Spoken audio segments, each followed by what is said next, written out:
Okie dokie, so we should be live.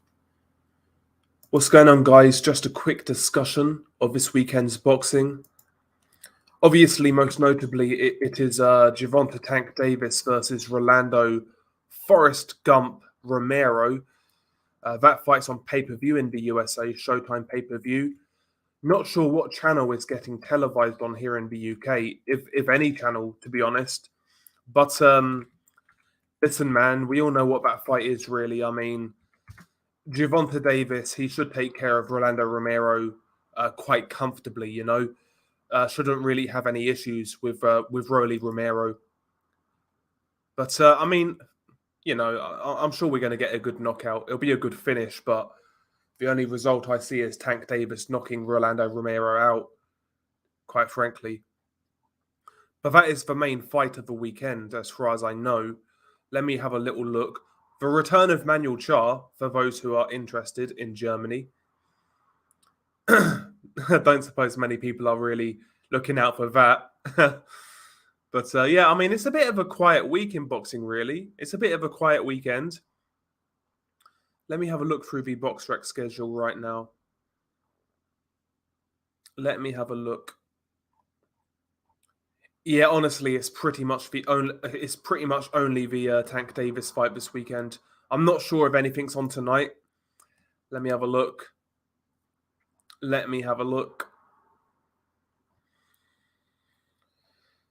really, to be honest. So yeah, I mean, it's a quiet weekend. Big up to Counterpunch. How's it going? Saw Conor Ben down in Brighton and betting 50p on Rolly Romero. Salute. Big up to Carlos Mendoza. True Crime with G-Man. Big up to yourself. Bruce Goes, aka Bruce Gas Boxing Jazz, and more.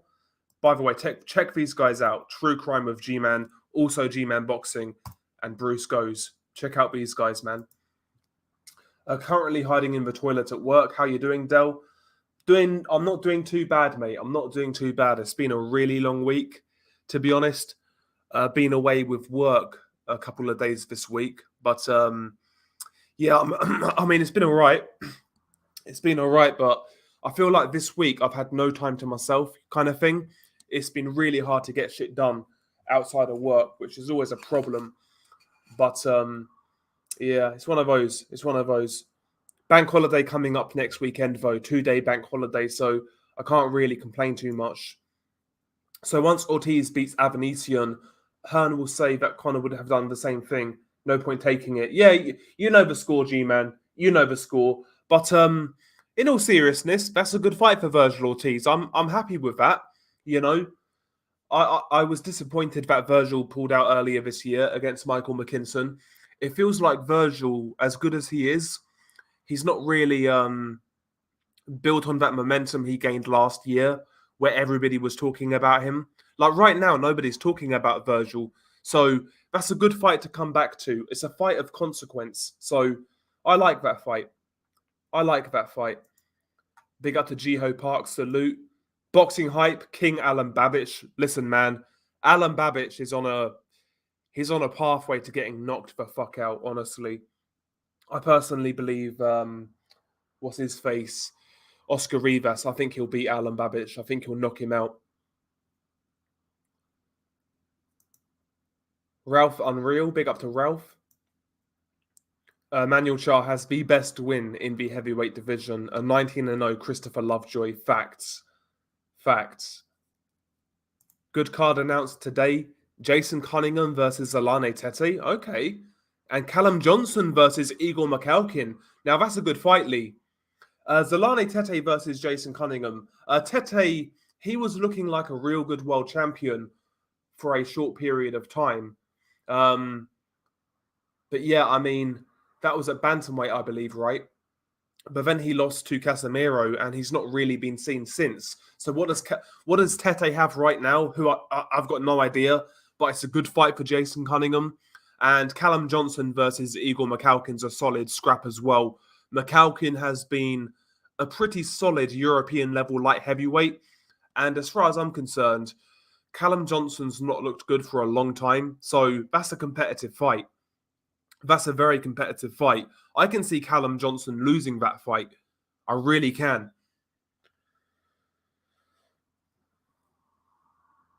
Been a while, bruv. Yeah, big up to Albanian boxer. To be fair though, did you see him running Call 212? Did you see this dude running in the All Access? My man runs like Forrest Gump. So Forrest Gump is definitely the it's definitely the best descriptive of Rolly Romero. I give Rolly a decent chance. Think he punches hard and is mental enough to cause the upset. Bro, I try to convince myself Bump of K. I honestly, I actually quite, I find Rolly Romero quite funny. Um, I like his energy. He's a bit of a dipshit. I like it, but he fucking sucks. I watched his fights back a couple days ago, man, and he is so bad. Like, even if Tank is at 60%, he should still win this fight. You know, Rolly just needs to make it a street fight and hope something lands. That's all he can really do. And he's not as listen. Another thing as well. I felt he would be a lot bigger than Tank, but to me at the weigh-in, the size difference wasn't that much. It wasn't as much as I thought it would be. So I think Rolly's on a hiding to nothing. Exactly, yeah, he was exposed by Marinez already. Yeah, he got outboxed clearly as well. I've got a feeling that Cambosos versus Haney will either be a draw or a controversial decision, despite it being in Australia. Yeah, I wouldn't be surprised. What if Avanesian pulls it off against Ortiz? I can see him doing it due to the weight. Listen, man, if Avanesian beats Ortiz, then Ortiz isn't as good as I thought he was. I believe Ortiz wins that fight. That's not to say I don't rate Avanesian. Avanesian's a good fighter. But the reality is this. If you're a genuine world-class welterweight, you will beat Avanesian. You will. You'll beat Avanesian. So if Virgil is as good as I think he is, you know, he'll win that fight. Oh damn, Maxim Vlasov just got put down and ended up quitting in Russia. Damn. Can't believe it. Let's have a look. Who was he fighting, bro? Russia. Let's have a look on BoxRec. He was fighting today, yeah?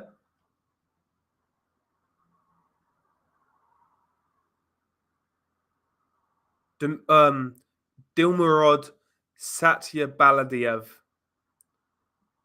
Dilmurod Satyabaladiev. I can't say his fucking name, but yeah, man, that's crazy. Let me have a look at it. Yeah, let me have a look at this dude.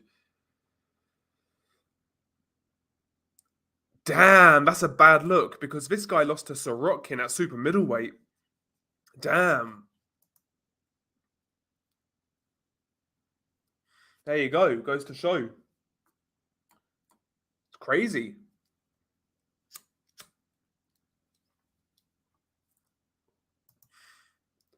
Speaking of Russia, in Russia, we have the return of Richard Latte, everybody's favorite scammer. He's fighting Sergey Kuzmin in Russia, by the way, just to put that out there.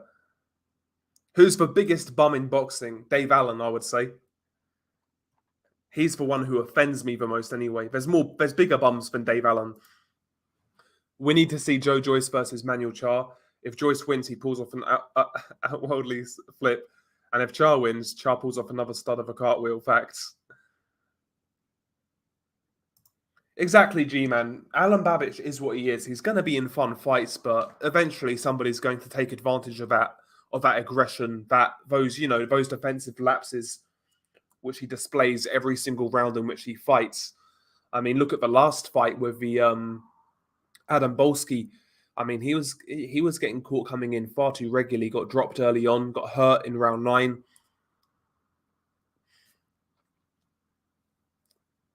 But yeah, I mean, he's fun, Alan Babbage. I'm probably too harsh on Alan Babbage, but I just don't like the fanfare that comes along with it, you know.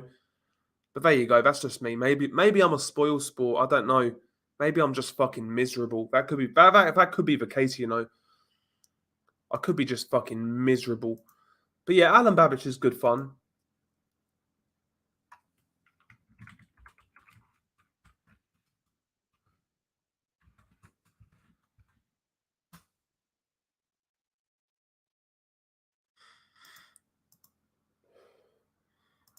What's up, Vector? How you doing, man? Hearn tried to get Johnson in with McElkin. Both are looking worse for wear these days. Yeah, you're probably right, G-Man. I certainly think Callum is way past his best. As for McElkin, I've got no idea. I've not seen him fight for a little while. Fair play, G-Man. Fair play. You're going to the July 2nd card. I've not... Do you know what? I've not been to a boxing card for so long now. I forgot the last card I went to. I forgot. What was the last card I went to?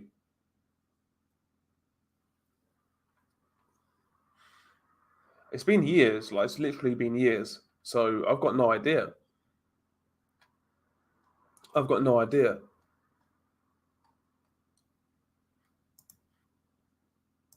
Cambosos Haney reminds me a lot of Warrington versus Selby. Can see Cambosos outworking and winning a UD or a late stoppage. I think Haney's going to win, bro. I think Haney's going to win, man. He signed that new deal. Well, that deal with Top Rank, 3-fight deal, I believe it is. I believe he'll get the decision, bro. And I think he can win that fight legit as well. I really do. AJ Usyk 2, late July. I just want to see it get signed, bro. I'm sick of, like, waiting. I really am.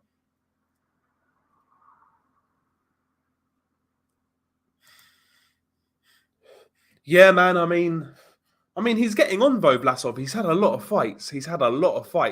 Well over 40 fights, I believe. So, I mean, it's hardly surprising. Yeah, he's had 50 fights.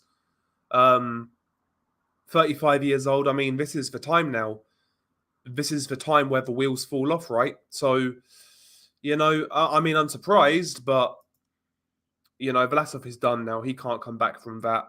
But maybe this kid who beat him can do something. We'll see. We'll see. Do you know what? That's a very good question. If anybody in the chat knows, what time is Cambosos Haney in the UK? Because I've got no fucking clue. Is that next weekend?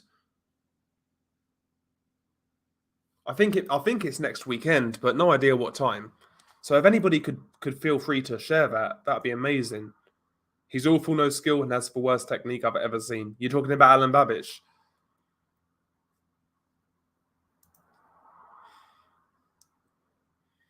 Yeah, he's gonna smash Rolly Romero. He's gonna smash him. The only real question to me is how long Rolly lasts in that fight. I'll be surprised. I'll be surprised if he gets past the 6th round. I'll be very surprised. Rolly's gonna get fucked up, man. I think he knows it as well, you know. I think he knows it. He's just trying to sell it, get some pay-per-view points, you know, cash out. I'm going to make a wild prediction and say that Rolly will put Tank down early between 1 and 3.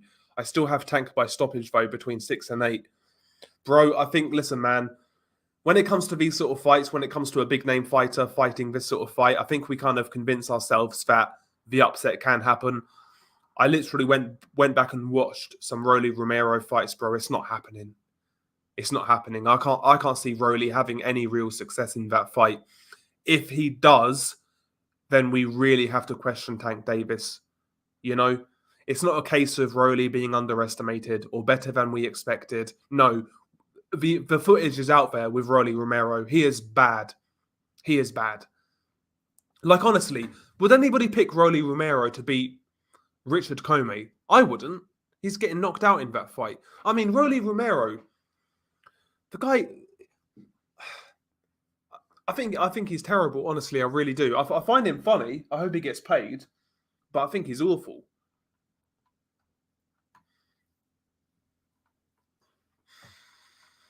I think he's awful, honestly. I really do.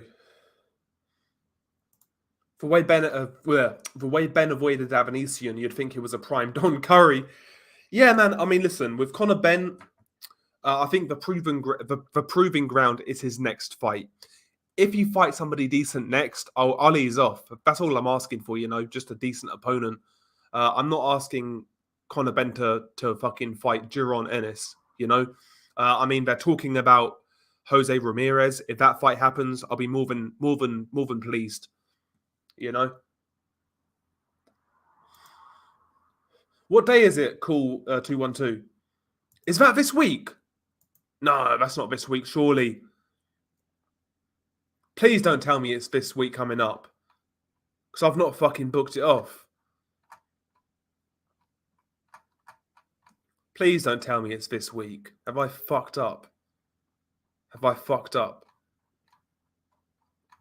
Let's have a look. See, I'm losing touch with boxing, man. I really am.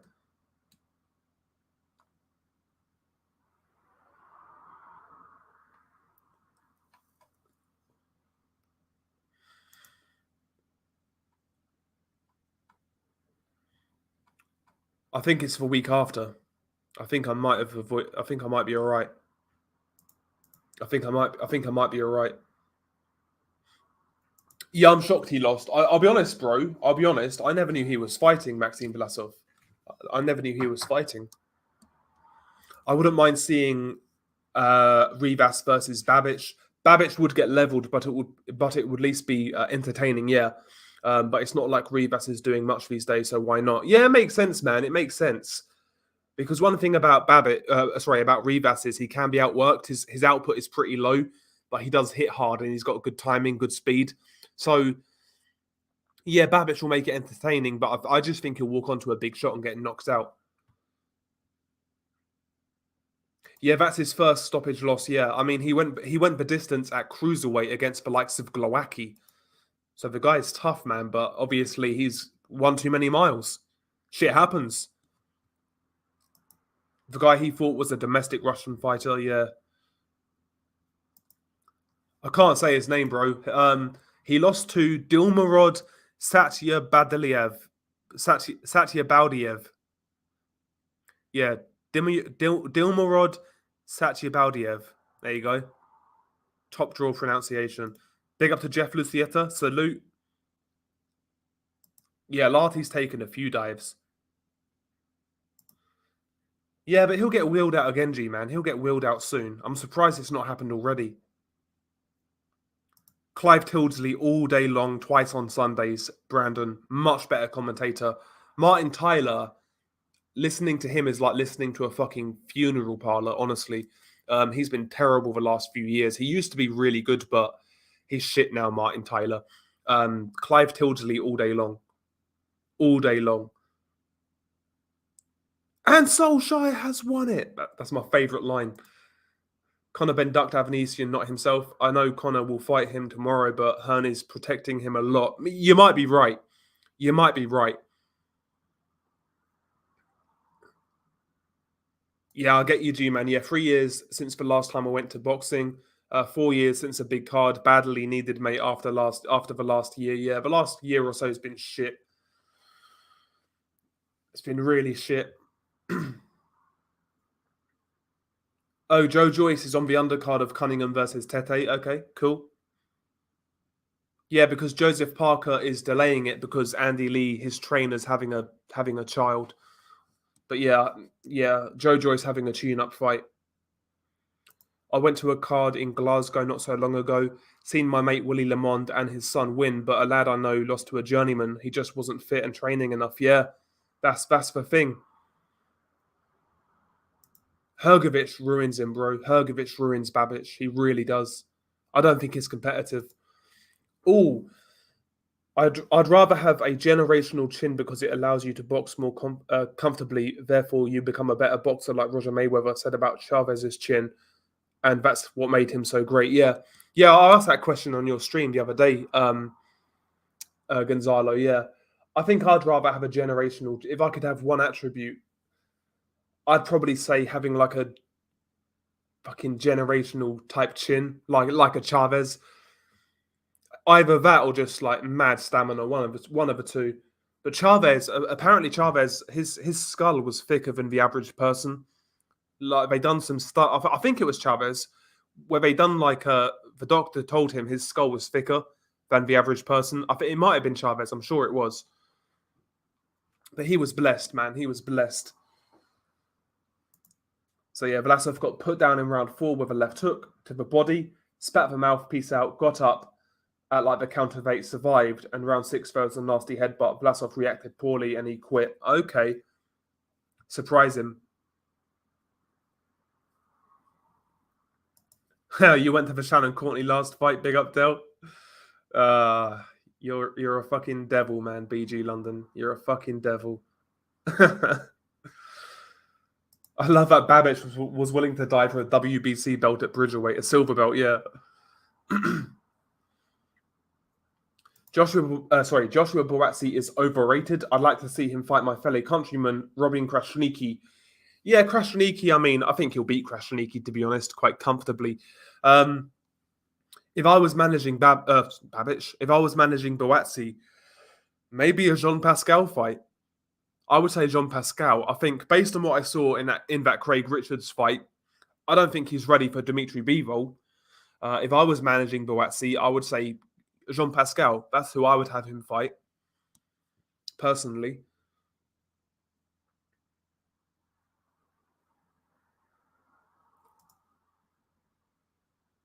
Okay, so we got conflating opinions here on the start time for Cambosos and Devin Haney.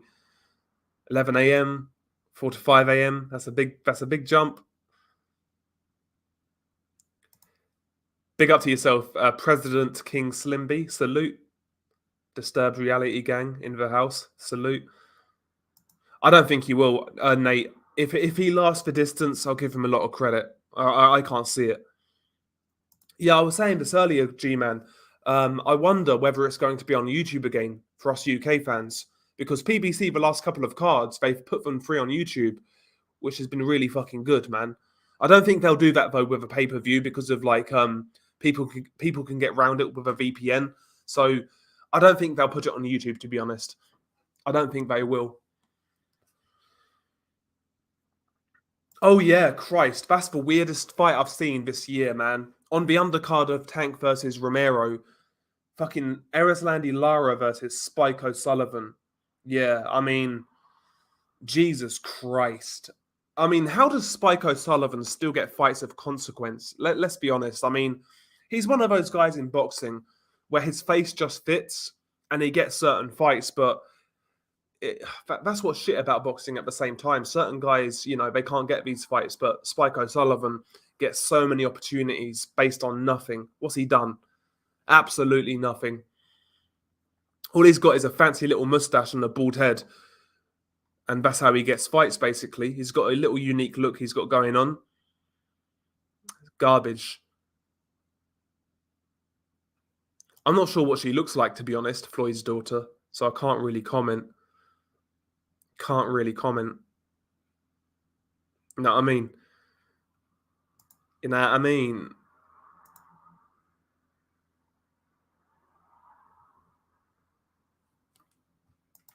Hang on.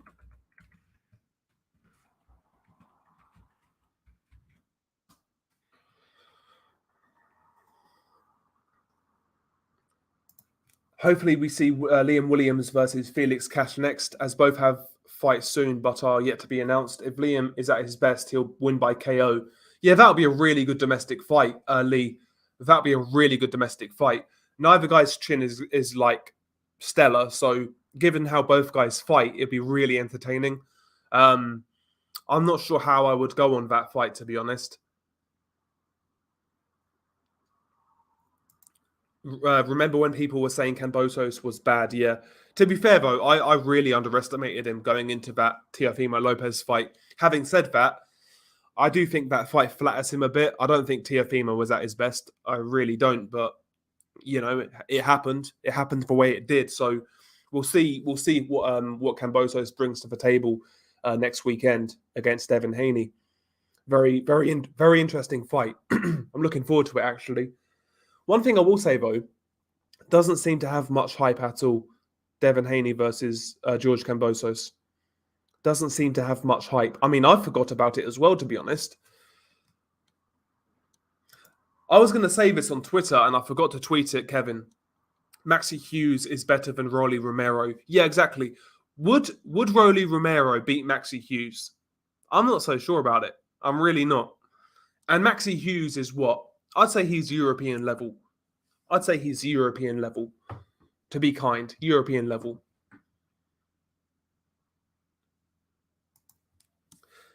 A scared fighter can't learn how to box as good compared to a secure fighter, in my opinion. If he can't trust his chin, at least on the inside, yeah. Exactly. Yeah, that's a very good point as well. The psychology of having a good chin as well. Um, you're willing to, jump out of a frying pan into the fire kind of thing without really having that anxiety that you're going to get caught and you're going to get knocked out. That's what I think Anthony Joshua's problem is. I don't think his chin is as bad as people make out. But ever since he got decked by Klitschko and then stopped by Ruiz, it's like the chin is in the back of his mind. He's thinking to himself, if I get caught, I'm going to get hurt. And that affects his game. If Joshua had a bad chin, he would never have got up against Klitschko. I don't think his chin is bad. I think he thinks his chin is bad, and that is detrimental to his game. Does that make sense? I'm not saying his chin is great at all, but he's a heavyweight. His chin is average, but it's not bad. But I think he's got it in his head that it is. And I think that's affecting him badly. I really do. That's a great comment. That's a great comment. I never saw this. What? Yeah, I saw Hatman make a video about it. What was it? What happens? E-machines.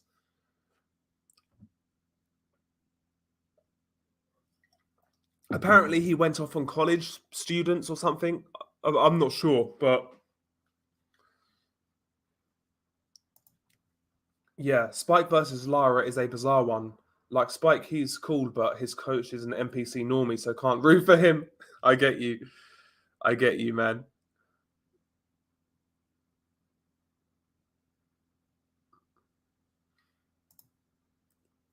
Yeah, I hope they get a good ref because it could get chippy real fast. Yeah, but yeah, the Rolly Romero fight. Yeah, don't get. Yeah, that's another thing. Like you guys are mentioning here, don't be surprised if Rolly Romero gets DQ'd. That is worth a bet. That is actually worth a bet. Because I could see Rolly Romero being the type to get DQ'd rather than getting knocked out. President King Slimby. Hey, I'm curious, how do you feel about the popularity that you've received on your other channel? It's something that would be hard to keep up with. I know you enjoy boxing, but do you like doing this? Hang on 1 second. 1 second, 1 second. Yeah, so I mean, yeah, the whole popularity thing, honestly, bro, I don't really care for it. Like, I mean, anybody, like, this is where I talk, like, this is where I'm myself on this channel. And I don't think I've changed whatsoever. So the whole popularity thing, it's just numbers on a screen at the end of the day. But do I enjoy what I do? If I say yes, I'm going to sound like a psychopath. But I do enjoy researching disturbing cases. I've always had a fascination with true crime, things of that nature. And yeah, this is like the next level, and it is kind of hard at times. I'll be real. The hardest thing is getting emails from people primarily who live in Mexico or are Mexican American who travel back and forth, and they'll kind of share their experiences with cartels, what their families are going through, things like that. That's the hardest thing, actually. People reaching out and telling you what is happening to them and their family. That's the hardest thing. But yeah, it's not easy. It's not easy, no doubt. But I mean, we'll see where it goes, man. I mean, we'll see where it goes. But I try and keep my head on my shoulders. That's one thing about that channel where I think I'm pretty adept at it, because I feel like I'm pretty level-headed anyway. I think you have to be with that sort of thing. I try to cover it with respect and dignity, not for titillation, I guess. I try to cover it for what it is, more so than, try to use these cases to push a certain narrative or whatever, because that's what mainstream media do with certain tragedies and certain real bad events. They'll report on it. They'll report on it, and they'll use those tragic events to push a certain narrative. They won't really step back and actually analyze what's happened and take into account the victims at hand. They'll use their corpses basically to push a narrative, where you can cover these cases with some dignity and just say it how it is, what happened, and that's it. I'm blabbering, but yeah, it's an interesting one. Yeah, we were saying about this earlier, Gonzalo. I like that fight. I really do. I really do. I was saying, it felt like Virgil, he got a lot of good momentum last year, but it feels like it's gone to waste. So, this is the sort of fight he needs to come back to. Somebody who's decent, somebody who's up there in the rankings, So yeah, I like this fight a lot. Avanesian is a tough dude.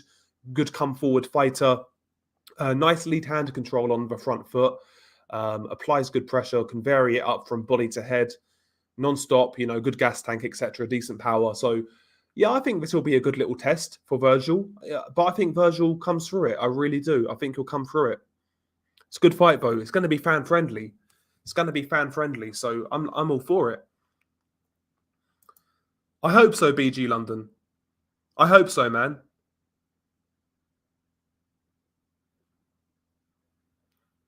Yeah, Gonzalo's got a great channel, man. Gonzalo knows his shit, man. He really does, especially in terms of breakdowns and things of that nature. I've said it before about Gonzalo. He's one of the most enthusiastic people I know on the boxing scene. Talking like Gonzalo's the type. If I bumped into Gonzalo in a bar, he could talk to me about boxing for like 6, 7, 8 hours straight. And I know nobody like that in real life. I wish I did, man. I wish I did, honestly. I do the same, bro. I do the same, Albanian boxer. Off topic, but how good is Cambosos? Personally, for me to rank him as a very good fighter, I want to see a dominant win against Haney. Haney, for me, is very overrated, sloppy, and gets caught too much. I mean, this will be... we'll find out a lot more about Cambosos in this fight. I personally believe he'll get outboxed and outpointed. Again, I think he is better than I originally gave him credit for. No doubt about it. Much better, in fact. But I still think that Teo fight flatters him. I don't think Teo was ready for that fight mentally. There was something wrong with him. I'm not a big Teo fan. You guys know that. I don't even talk about Teo. He doesn't interest me, to be honest. But I don't think he was right that night. I really don't. There was something up. There was those health issues, according to him. Then there was the whole mental health issues, a lot of personal problems. And I think that all took a toll. I really do. So I think that fight flatters George Cambosos. Not to say he's a bad fighter, but I think Devin Haney beats him, outboxes him. Teo was giving Cambosos the opportunities to counter while coming forwards. Teo was kind of holding his feet. He wasn't really moving, keeping distance or anything like that. Devin Haney will. He'll box and move. He'll get behind the jab. He'll try and keep you at arm's length. Cambosos in this fight's got to work a lot harder for his openings. And if Devin is moving non-stop, I think he's going to struggle. We saw him struggle at times against Lee Selby with that style. And even against Mickey Bay, Devin Haney does it a lot better. He's a lot taller. He's a lot longer than those guys, and he's a lot fresher. So we'll see. One good thing about Cambosos, though, he is good at drawing the lead while moving forwards. He is effective at countering while coming forwards. So that's going to be he'll need that attribute in this fight. Tete's going to spark Cunningham. If he's got anything left, yeah, I agree. Duck.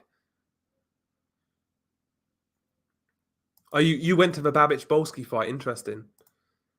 Alan has burnt bridges. He told Frank he wouldn't fight Dubois for 400k because Eddie advised him not to and promised him the money on Matchroom lesser fights. Then he offered him 30k a fight. Yeah, it's crazy. You can't turn down that sort of money. Like, I would fight fucking King Kong for 400k. I'd fight anybody for 400k. Especially in this day and age, man. You got to make that money. Cost of living here in the UK is insane. It's insane. Petrol, fuel, gas, electricity, everything is going through the roof. It's going through the roof. We live in a crazy time right now. We really do. So yeah, Dave Allen's an idiot for turning it down.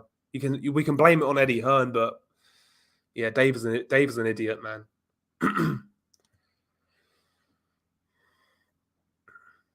AJ's getting fucked up in the rematch. I'm not sure, though. I'm not sure what state Usyk is in. It looks like he's lost weight when he's been out in Ukraine, so hopefully that's not depleted from his strength. So my second channel is called Disturbed Reality. Disturbed Reality. Check it out if you want to. It's not for the, it's not for the faint of heart. I hate Ralph. He seems like a sorry ass dude personality. I want to see him get KO'd.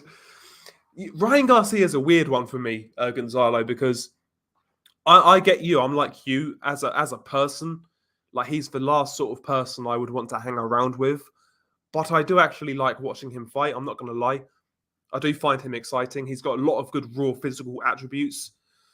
And I think he could be a really good fighter, but I don't trust his mentality. I really don't. Like I feel if Ryan Garcia had, let's say, I don't know, fucking even if he had Devin Haney's mentality, I think he'd be so much better off. His mindset is just too fragile, in my opinion. But he's got talent. He does have talent. Yeah, I mean, he took some bombs against Golovkin, Duck. He took some bombs in that fight. Wouldn't be surprised. That doesn't surprise me. Joe Joyce has an abnormal skull too. Yeah, that guy's a fucking beast, Joe Joyce. He's one of those guys. He's one of those guys who like he might, let's say he doesn't work out for 2 years, he'd still be strong as an ox. He's just one of those naturally strong guys. Strong fucking guy. He's built for combat, Joe Joyce, man. Callum Smith KOs Bouatsi. I'd like to see it. It's a good fight.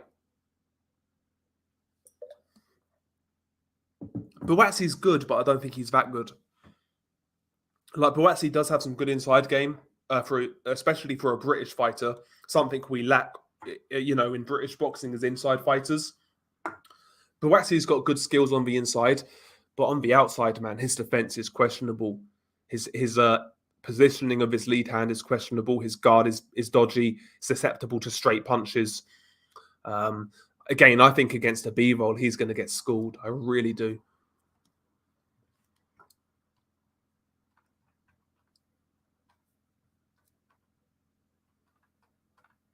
Fucking behind again, man. Bouatsi will never be ready for B-roll. He's just not that good. You might be right, bro. You might be right. When I say ready, but when I say ready, I don't mean like ready enough to beat them, but ready as in as ready as he ever will be. That must make sense. And I think he needs 1 or 2 more.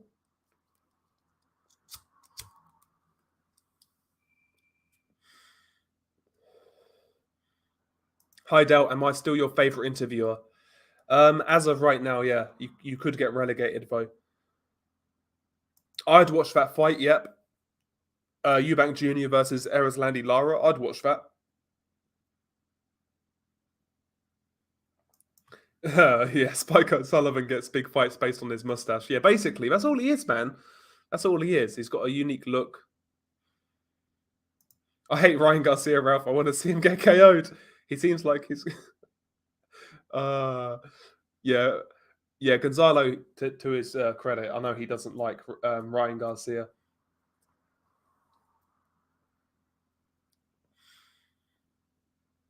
You ever went to Wales and walked off a mountain? No, I'm still here, bro.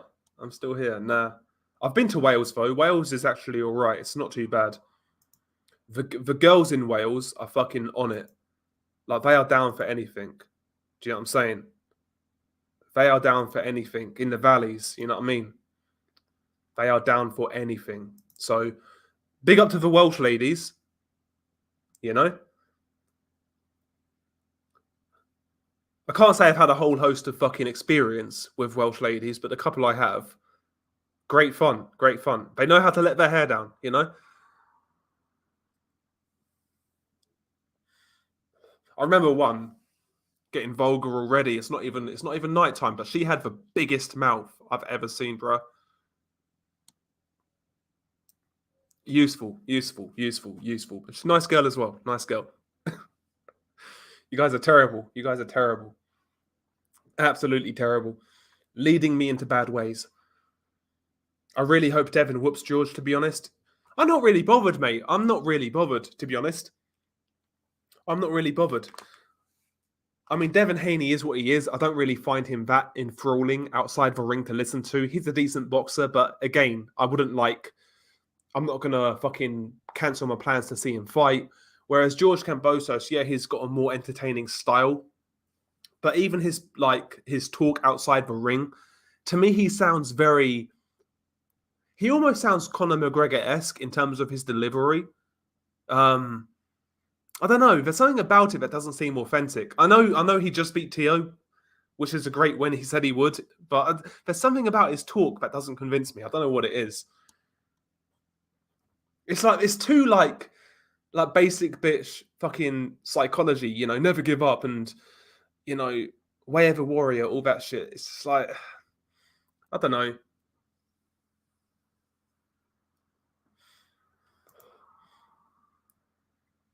Yeah, exactly, bro. That's the most important thing. It was Lopez who underestimated Cambosos. He went in there, yeah. He felt he could blast him out, and he gassed out, yeah.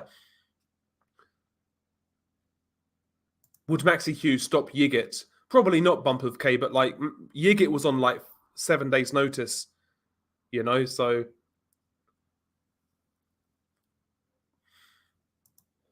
exactly, Andrew. Yeah, he freezes up when he gets hit. It's like Frank Bruno. He was another guy people said had a bad chin. He never got like knocked out. He got stopped, but he never got knocked out. When he got hurt, he could just never respond. He went into panic mode, you know.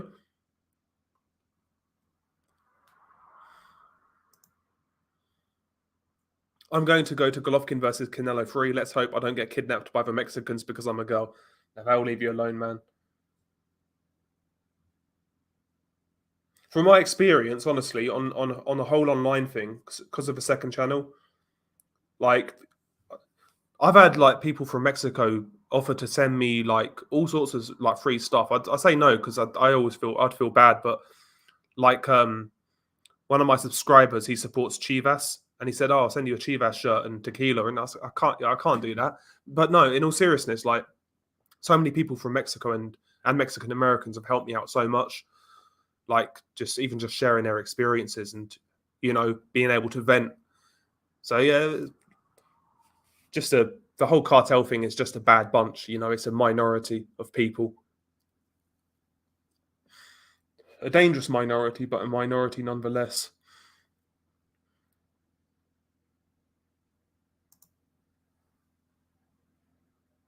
Yeah, Paulie Malignaggi said Tank piped Floyd's daughter on ProBox TV. Oh man, let's have a look at Floyd's daughter. What's her name? Let's have a look. How old is she? Must be old enough if Tank's gone there. Daughter. Oh, is she the one who got arrested for like stabbing somebody? Which one is it? He's got two daughters, Ayana and Jaira.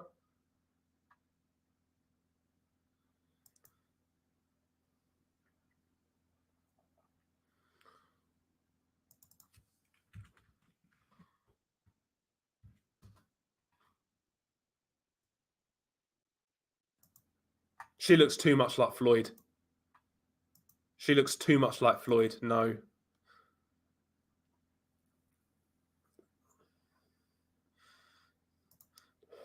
Yeah, Joshua panics the moment things get bad. Crack him early and keep the pressure on him. Yeah. Yeah, Joshua definitely has mental problems, but his chin isn't good either, laugh out loud. Just peep his amateur losses. Yeah, I get you. I get you. He can be hurt. He can be got to. But again, we're talking about in terms of heavyweights. Like, there's not many heavyweights who have genuine iron jaws. And it's not like Joshua's chin is David Price level bad or somebody like that, you know. I think he could get by if his mentality was stronger, is what I'm trying to get at. Yeah, he could probably get knocked out on occasion, but I think a lot of it is, you know, you kind of make that bed yourself and you lie in it, you know. I think he's in his own he's in his own head. He doesn't have a dog, yeah. It seems like that's been taken out of him. Because when Joshua was like a risk-taking, aggressive boxer puncher, that's when he was at his best. Yeah, he got caught. Yeah, he could get hurt. But that's when he was at his best. But now he's trying to tip-tap and think a bit too much. I don't think that's going to end well. I really don't. Because again, if a guy, yeah, he reacts bad when he gets hit clean, but like if he had a bad chin, I don't care. That shot that Vladimir caught him with, That would have knocked out a lot of heavyweights and a lot of heavyweights with decent chins. But he got up and he carried on. So I don't think his chin is necessarily bad or terrible, like people say. It's not great. It's average for a heavyweight, but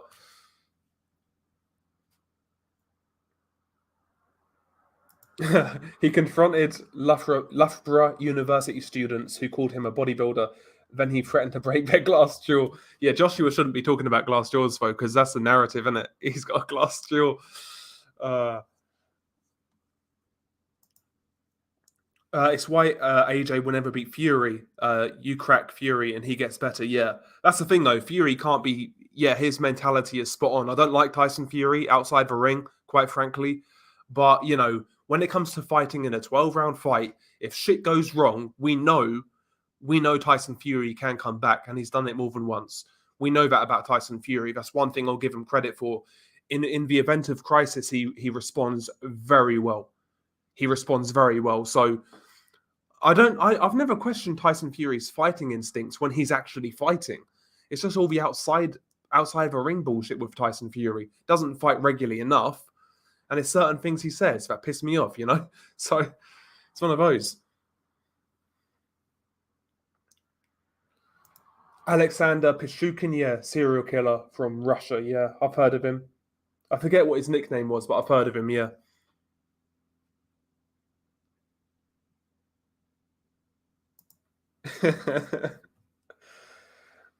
He said, if I got my boys in, they'd break your glass jaws, aka skins. Yeah, couldn't intimidate a blind guy. Yeah. Yeah, Joshua seems to be a bit, all over the place these days. Fucking hell, that's a bit heavy, Albanian boxer. Whenever I feel like killing myself, I rewatch Adrian Broner versus Marcus Maidana to make myself feel better. Yeah, that instead of dishing out all of these antidepressants, they should just watch that fight. You'll be fine. Lost all your life savings. Your wife left you. Can't see your kids anymore. Fucking watch Broner versus Maidana. It'll all be okay.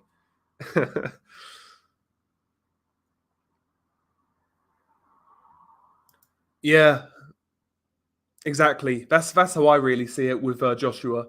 I think he's all over the place right now.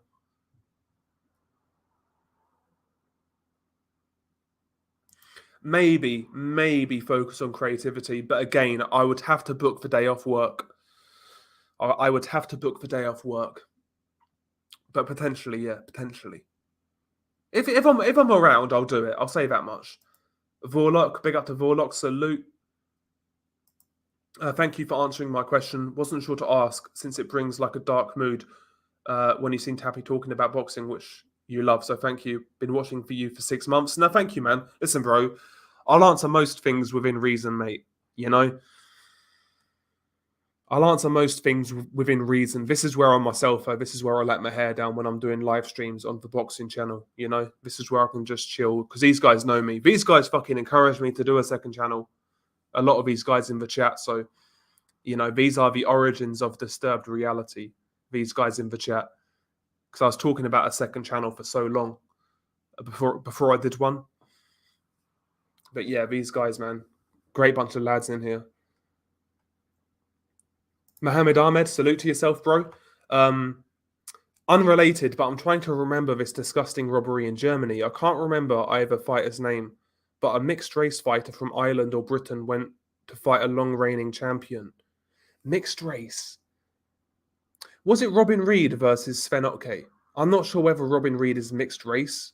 He's tanned, but I'm not sure whether he's mixed race. But that's the one that jumps to my mind, is Robin Reed versus Sven Otke.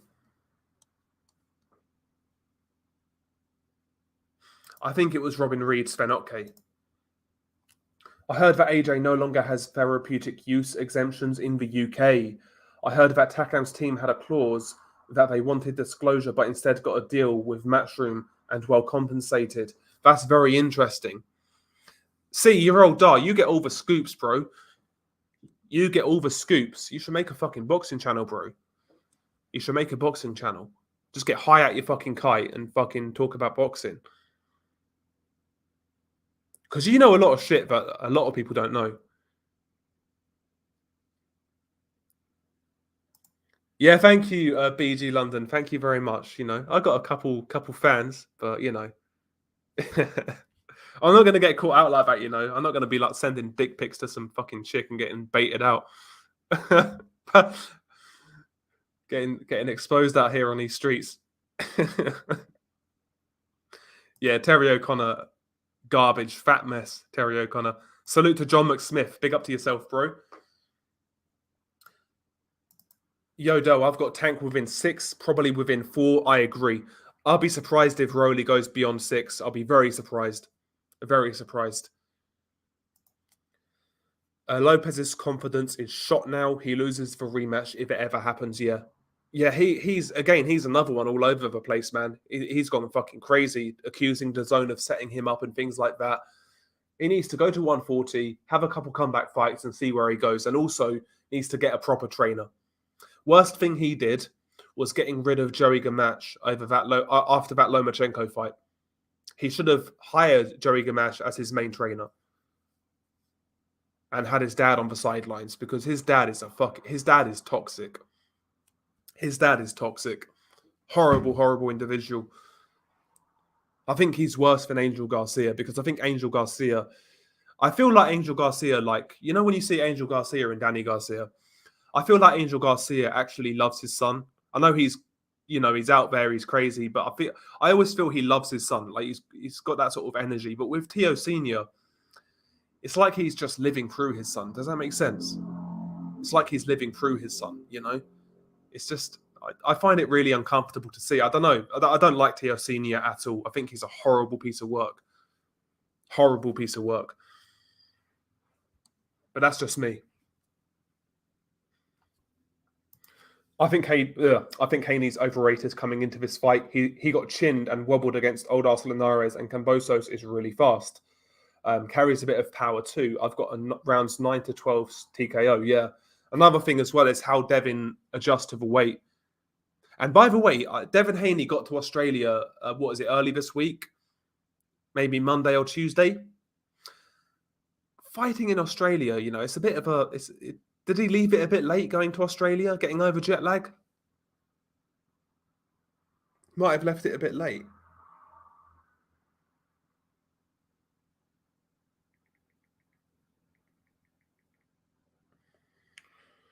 We're getting bombarded with like fucking texts.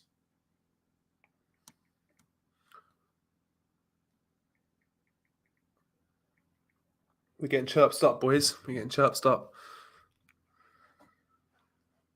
Yeah, same. I'm not going to lie. I thought it'd be mid-round stoppage. Cheddar Bob. Big up to Cheddar Bob.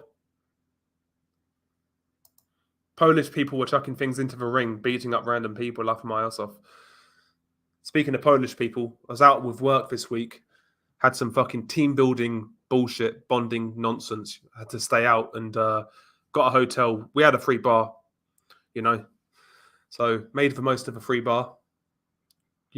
Started chatting to a few people, mingling, all that good stuff. Networking, as they call it. Spoke to some bitch in payroll, some Polish chick. Nice girl. Tried to chat her up, getting a pay rise, Didn't work, obviously. But yeah, I like the Polish, man. I like the Polish. I like their moxie. I do. I need a Polish girlfriend, is what I'm trying to say. Yeah, them late rounds for Devin scare me. He gasses and he goes on the ropes. Yeah, that's the thing with Devin. Yeah, he does. And I think that's a lot of that is down to the weight cut. He's a massive lightweight. He's huge. So I think that's what a lot of it is. He kind of falls off a cliff after like 8 rounds. But Cambosos will have to put a lot of work in early on to make Devin gas late on, to make it bad for him. So we'll see. Haney looked awful in his last fight. Wasn't that fast. The defense was very sloppy and became quite flat-footed after 6. Maybe the weight cut is getting to him. He has mentioned multiple times that he's moving up. Yeah, that's what I think a lot of it is with Devin Haney. I think the weight is a big issue. I really do. Like, that's why I don't believe this bullshit about Haney. When he signed with Top Rank, the way they framed it was Cambosos. And if he beats Cambosos, another rematch against Cambosos in Australia, and then Lomachenko, Devin Haney does not have 3 fights left in him at lightweight. Not at all. Not at all.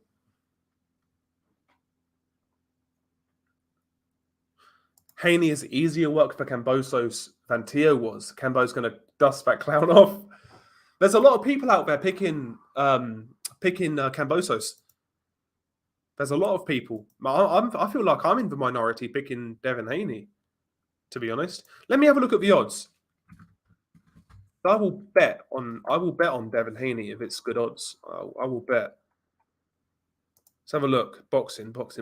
Paddy Power. Trusty old Paddy Power. Trusty Paddy Power.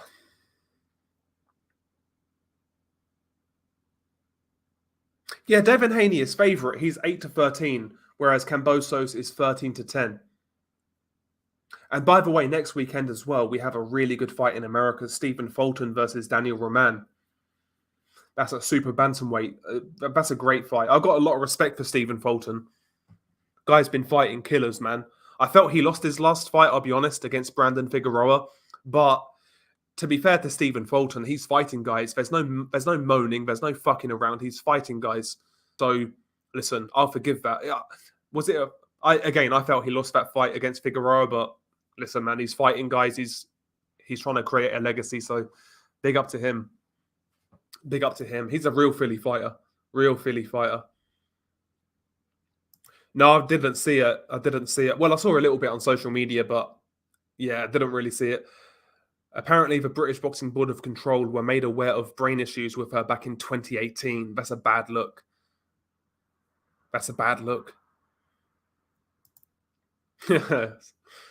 Thanks getting up in there. Maybe I haven't learnt my lesson, but I'll still pick Haney comfortably over Cambosos still as well. I don't think Cambosos can deal with somebody who has an educated jab. Yeah, it's for jab, it's for movement, it's for distance control. When Haney is fresh, he's actually a really good boxer. I think people go, listen, he does get sloppy, but I think when he's fresh, he's a really good boxer. I believe Haney wins the early rounds in this fight quite comfortably. It's really how it progresses into the second half for me. And I don't believe that Cambosos has enough to knock out Haney or claw it back on the scorecards. I think Haney will win a competitive decision.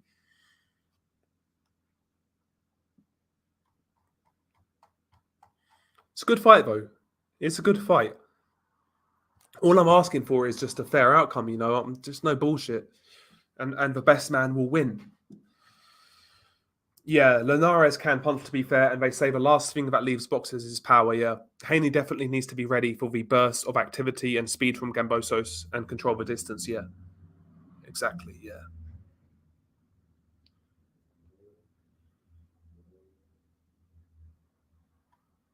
I think he did early on, John. But again, it's down. It's as the fight progresses with Devin Haney, he really loses his shape. Lets guys get close to him, kind of gives up distance a bit too easily, loses concentration. I've not seen... Thing is with Devin Haney, I've seen him in spells where he boxes beautifully, where he's got a lovely jab, he's picking out some lovely counters, nice reactions, things of that nature, where he'll pull back, make you miss, come back with a pull right hand counter, that sort of thing. He'll do some really nice stuff, but I've never seen him like pull it all together in a 12-round performance, you know. He does enough to win. He wins these fights, but I've never seen him put it all together, you know. But he's got skill. He's got skill. I didn't see it there. Put it again, bro. Put it again.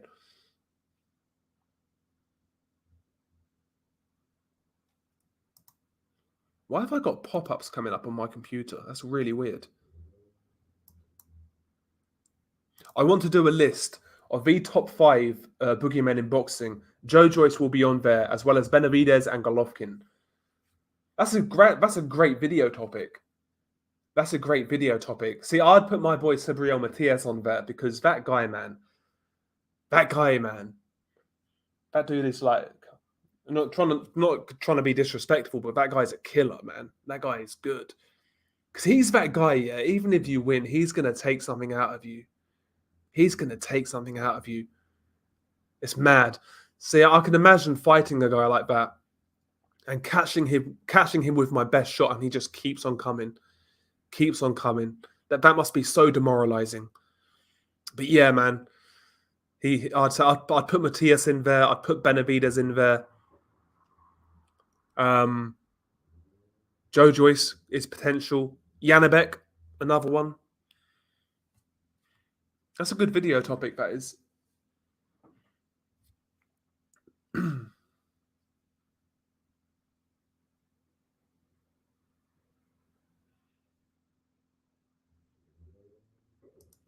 Yeah, I get you. I'm the same, Gonzalo. The spell check, the auto thing. Yeah, it always does the same to me.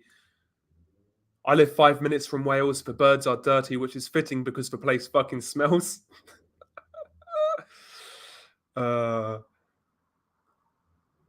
Exactly. Big up Wales, man. Big up Wales.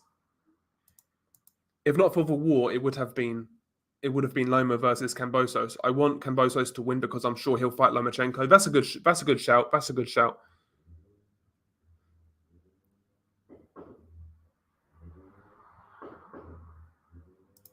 You're fighting on the Ed Matthews versus Simeone card. I don't know who those people are, Albanian boxer, but I hope you win. I hope you get on well.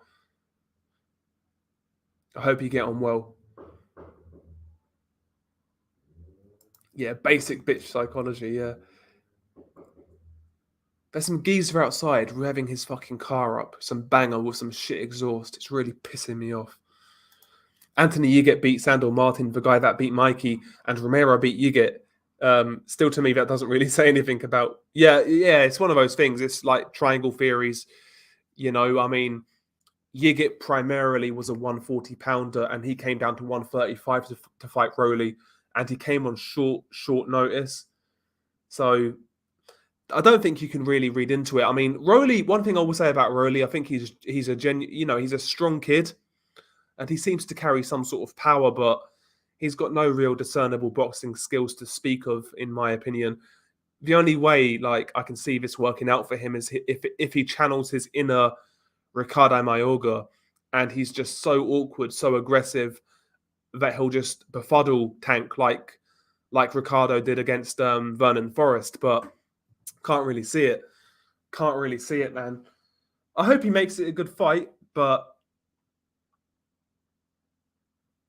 even Joshua's threat sounds scripted, yeah. Yeah, and speaking of, you were talking about the heavyweight speedy London, your boy Deontay Wilder said that he's coming back. I'm actually glad he's coming back. I think Wilder needs one more run. Try and get that Ruiz fight. That'd be interesting. I'd like to see that fight. I've not even seen it, bro. I saw the poster for Daniel Dubois versus Trevor Bryan. It looked like it was made on fucking, I don't know, Paint, like Microsoft Paint. Honestly, dreadful. Yeah, Marco Hook was a good cruiserweight. Cruiserweight. Hold the door, big up to yourself. Salute. Yeah, it's always good to get some more boxing fans out here, man. It's always good. Yeah, it was Robin Reed against Sven Otke, yeah. That's a good question. Do you think Mexican boxers have cartel issues like extortion, etc.? I'm sure it goes on. So a few years ago, there was a guy who fought Carl Frampton. Gutierrez, I think his name was Gutierrez Jr. Let me have a look. I forget his first name. Carl Frampton. Let me have a look at Carl Frampton quickly. So he fought a guy a few years ago. So yeah, a few years ago on PBC, he fought a guy called a few years ago on PBC in 2015, he fought a guy called Alejandro Gonzalez. And in that fight, Carl Frampton got dropped twice, and it was a really hard fight, really good fight, but Gonzalez lost on points. But this guy was born in TJ. Sorry, no, he's born in Jalisco. And a couple of years after the Carl Frampton fight, Gonzalez, he was found in the back of a pickup truck with a couple of other people. I believe he was mutilated. He's either shot or mutilated, one of the two. And that was cartel related. And I've tried to read into that case as a boxing fan. And there's been a few rumors that it was CJNG, things like that. But yeah, I mean, yeah, absolutely, there are certain fighters who are involved in that world. No doubt about it. No doubt about it. You know, whether they're involved in the boxers' careers, who knows? But I mean, I wouldn't doubt it. I mean, boxing is full of gangsters. It always has been. So I'd find it hard to believe that no cartels are out there in Mexico involved in boxing. I'd find it hard to believe. I mean, there are in Ireland and the UK, man. So you know what I mean? Look at Daniel Kinahan. I'm sure it goes on. I'm sure it goes on.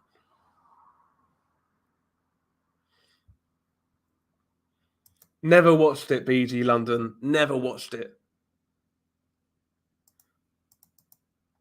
So, mate. So. There's a. Do you mean my work? It's so. But in my area, yeah, there's a lot. Yeah, there's that as well. You know, sometimes a guy will get a belt and he'll raise his game that 5%. You know, that does happen. That does happen. It's like with Badu Jack. Like before he was a world champion, I didn't rate him whatsoever. But when he became a world champion, it seemed like he found that extra gear kind of thing. So yeah, that does happen. Yeah.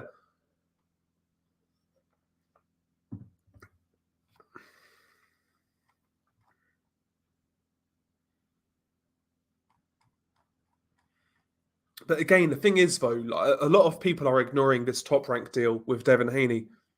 Everyone's saying, "Oh, Australia, the judges." Bro, Bob's got his fingers in this, man. Bob's got his fingers right involved in this. So if it's a 6, let's say it's a 7-5 fight in favor of George Cambosos, I don't believe George will get the decision. There you go. I don't believe he will. I don't believe he will. For whatever reason, Devin's being earmarked as a future star. You know, Bob's recently signed him, trying to butter him up. So I'm convinced Haney's going to win. Unless like Cambosos knocks him out, I'm convinced Haney's going to win. And I don't think Cambosos can knock him out. He might be able to buzz him, but knock him out, probably not. Probably not. Zorrilla versus Barboza. Do you mean the top rank Barboza? What's his name? Barboza Jr. Arnold Barboza, yeah? Arnold Barboza. I quite like that Arnold Barboza. He's decent to watch. Not the best in the world, but he's decent to watch. And he's fighting Zorrilla, who, from my recollections, undefeated, yeah? Yeah, that's a decent fight. That's a decent fight. Yeah, a lot of you guys are picking Cambosos. A lot of you guys are picking Cambosos. Arjiho's got Haney. But yeah, I think a lot of people are over egging the Australia factor. I really do. Yeah, he's fighting in Japan. I think that's not next week, the week after, I want to say. When is this fight, actually? Let's have a look. This Daenerys fight, because I need to make sure I'm free on this day, because I really want to see this fight. This is one of those rare fights. See, back in the day, I would change my plans because of boxing. But these days, that rarely happens. That rarely happens. But for this fight, I think I might change my plans, you know. That's on Tuesday, the 7th of June. I might make myself free that day. That's a good fight. Yeah, that's how I see it, Fight Film. That's how I see it. And, you know, I was very skeptical of Teo following the Lomachenko fight due to the various circumstances, but still, as much as I don't like Teo, I know I shouldn't really qualify it like that, but as much as I don't like Teo, I didn't think he was the same fighter in that ring. There was something up with him.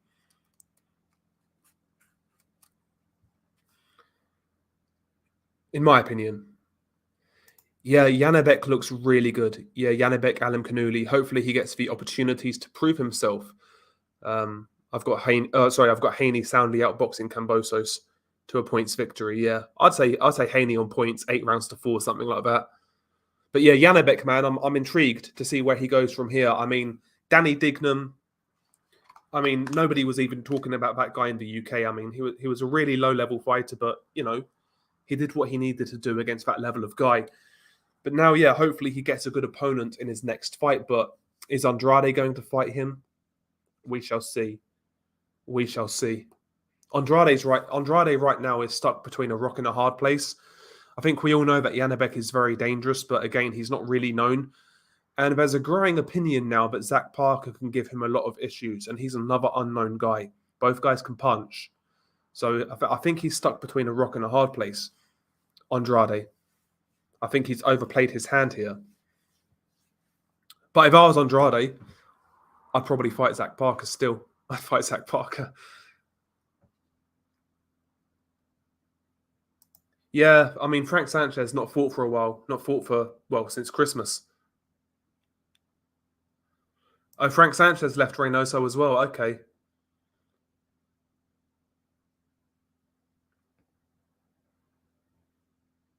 See, for me, BG, I want to see Wilder versus Andy Ruiz. That's a perfectly fun fight. Just might as well make it happen. I'd still like to see Joshua Wilder, to be honest. But Wilder, listen, if Wilder wants to come back, there's some good fights out there for him. There's some good money fights, some good fan-friendly fights.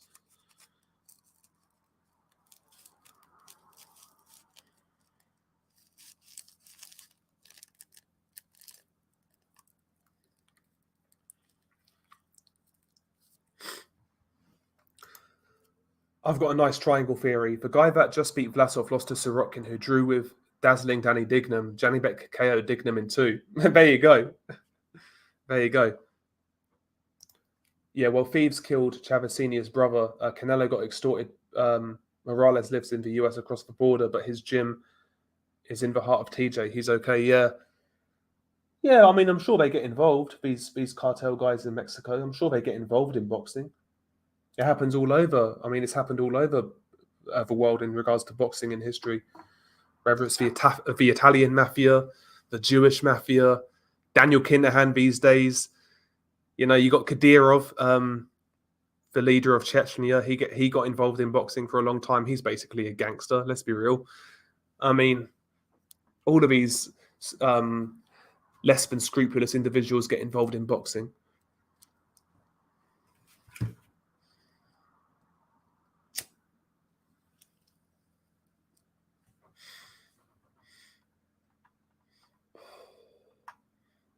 And yeah, by the way, check out Lobito's Boxing Breakdowns. Really, really cool channel. Really good dude as well. Knows his shit. And also check out Fight Film as well. Really, really good channel. Really enjoy his content.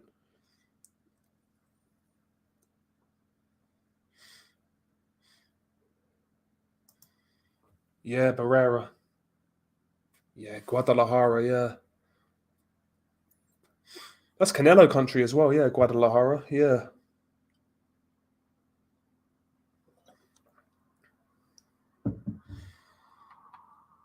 Makes you wonder, maybe they put a call in, because Canelo looked terrible in that fight.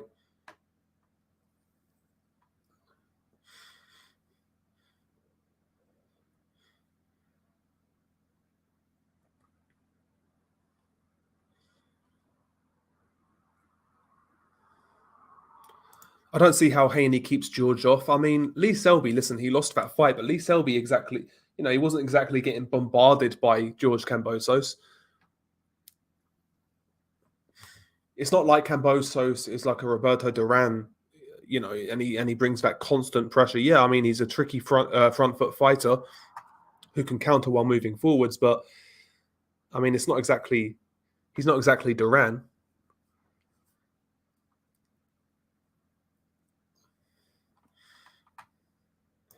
Yeah, that's the thing, Bump of K, with Janibek. He's going to have to jump through a whole lot of hoops to get any notoriety. I mean, we saw that with Golovkin in his career when he came to America. Early on, he was, basically taking the scraps, getting what he could, trying to build himself up. And by the time he built himself up, he was basically past his prime. But the good thing about Janibek, I think Janibek is a bit younger than Golovkin. When Golovkin went to America, I think Golovkin did he turn 30 when he went to America? I'm pretty sure he did. Yeah, so Janibek is 29.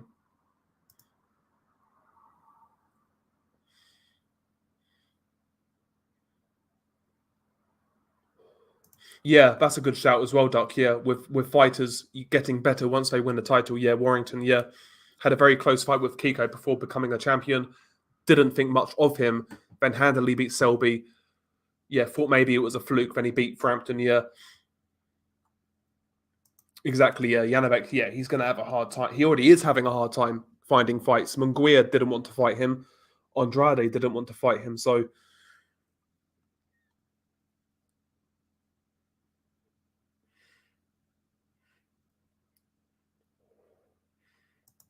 yeah, I saw there was a ring entrance with Chavez Senior, and he came out with I forget which cartel leader it was. I think it might have been the Tijuana cartel leader. He walked out with him. So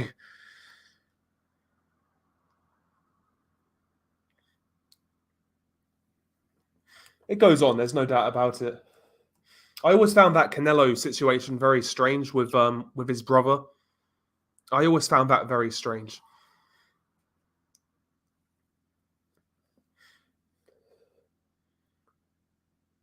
But there you go. There was nothing really said about it. It was really strange to me that whole, when his brother got kidnapped by the cartel, an unnamed cartel. I'd imagine it was CJNG if it's Jalisco. Is that what? You tell me. You tell me.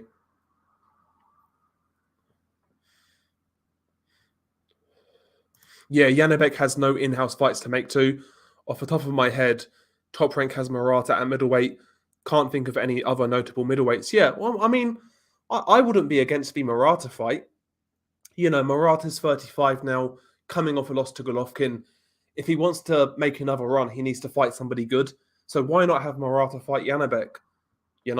That to me that makes sense. If Janabek can't fight anybody, can't get any other opponents, fight Murata. I'd be fine with that. I think that would make a lot of sense, actually.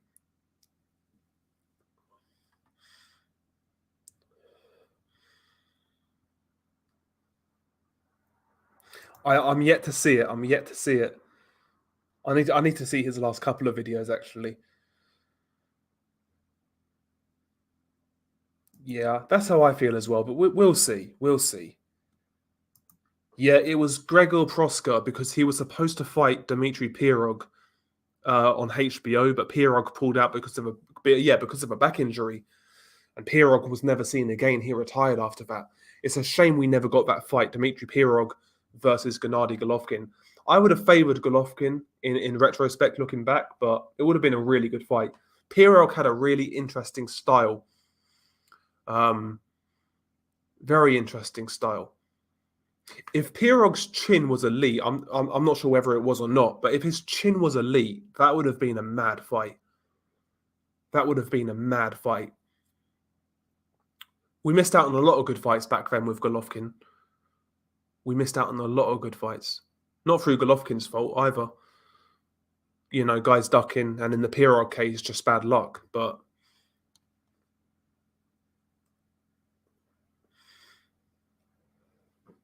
to me, that was peak Golovkin, though. Like when he first went to America, the first couple of years. I'd say the first 3 years, maybe. Up until about 2014. That was peak Golovkin for me. I loved watching Golovkin coming up as well because before he fought in America, he fought on Box Nation in the UK. And I remember him fighting in like random places in the world, like all over the place. I think he fought in Germany a few times, and he had one fight in Kazakhstan. I think that was on Box Nation.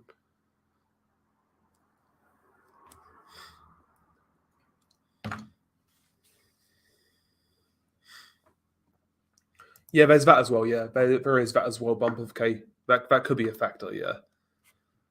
Oh yeah, Esquiva Falcao. Yeah, he's in line for the IBF if it gets vacated. Top Rank can even make a unification with Janabek and Falcao in the future. Yeah, that'd make sense. I think he'd comfortably beat Falcao. Falcao's not a bad fighter. He's not a bad fighter. He does the basics well. He's pretty big.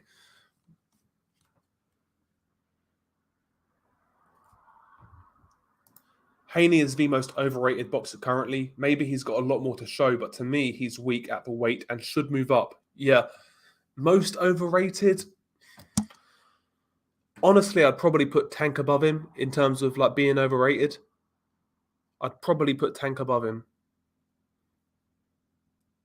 Yeah, I think I'd put Tank above him.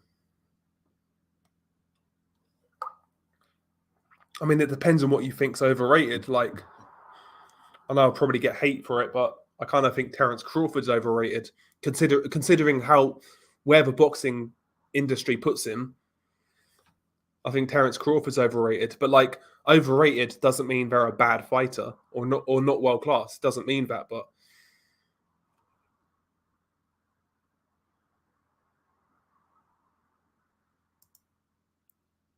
Michelle Joy Phelps will be announcing her new channel, What the Phelps, UFO Conspiracies. You interested, Del? I mean, I'll give it a watch. I'll give it a watch. I'll give it a watch.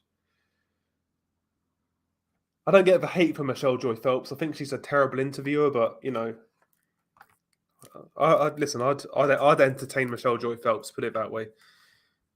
But that's not saying much, knowing my standards. So, Canelo's younger brother killed some dude, and another one of his brothers is a very very braggadocious guy, and not everybody likes the Alvarez's. Yeah, I've heard that though, Gonzalo, from people who I talked to on the other side on the other channel.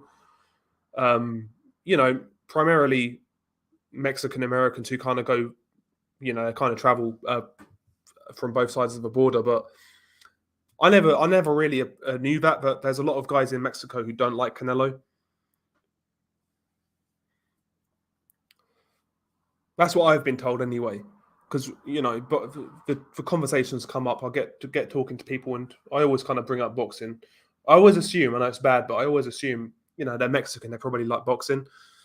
Um, but yeah, I mean, there's a few people told me that Canelo's not as well liked in Mexico as people think he is. I think from what I gather, it's like how Joshua is viewed now in the UK. Kind of that, yeah. I'm not over there, so I can't really say, but yeah, Pirog's a Russian Tony. Yeah, Pirog looked very good, man. When he cleaned out Danny Jacobs, yeah. It's a shame his career, man, just got ruined. Such a shame. I think he slipped his disc and it never recovered properly.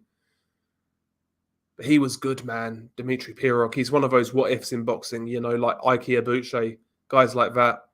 Edwin Valero, guys whose careers got cut short. It's a shame.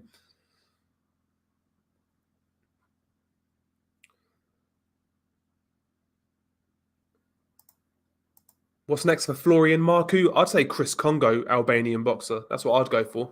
Chris Congo. Canelo's mother isn't the classiest of people. Yeah, that's the vibe I get from Canelo's mother ringside. I'll be real.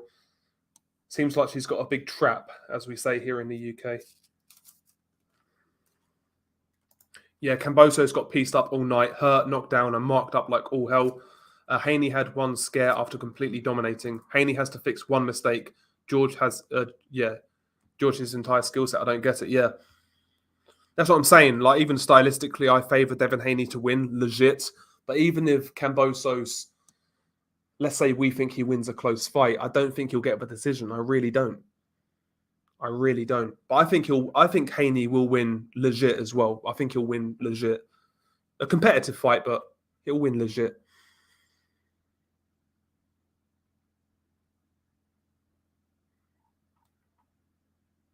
I've kind of caught up. I've kind of caught up now. Counterpunch. Yeah, that was Was it Rigoberto Alvarez or Ramon Alvarez? I forget which one it was. Yeah, Canelo beat up Archie Solis and knocked his teeth out, and tried to deny it. Yeah, exactly, Gonzalo. Yeah, I do wonder about Canelo, man. I kind of felt he'd like have a fall from grace, Canelo Alvarez. You know, like in some like Hollywood ritual type shit, like a big fall from grace. Maybe I'm wrong. Maybe I'm wrong, but the whole Canelo thing is weird to me, man. I don't know. Something about that guy.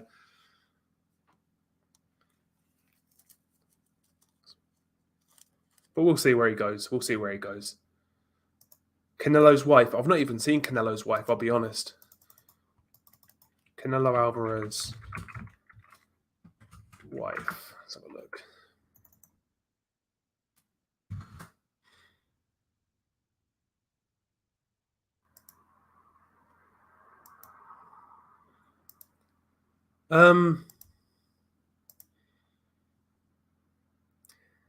Certain pictures, she looks all right. Others, not so much. Okay, let me have. Okay, like to me, this jawline is a big red flag. This jawline's a big red flag to me. Maybe I'm seeing things. Put it on the StreamYard for a little bit. Hang on. I'm not convinced. Counterpunch. I'm not convinced, mate. Let's have a look. Edit avatar. Okay. Let's delete that shit. Okay. Okay.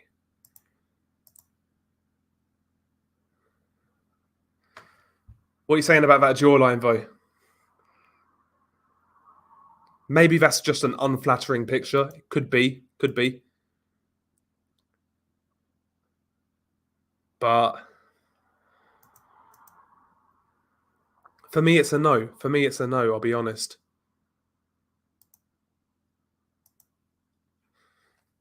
Maybe it's the angle. Let me have a.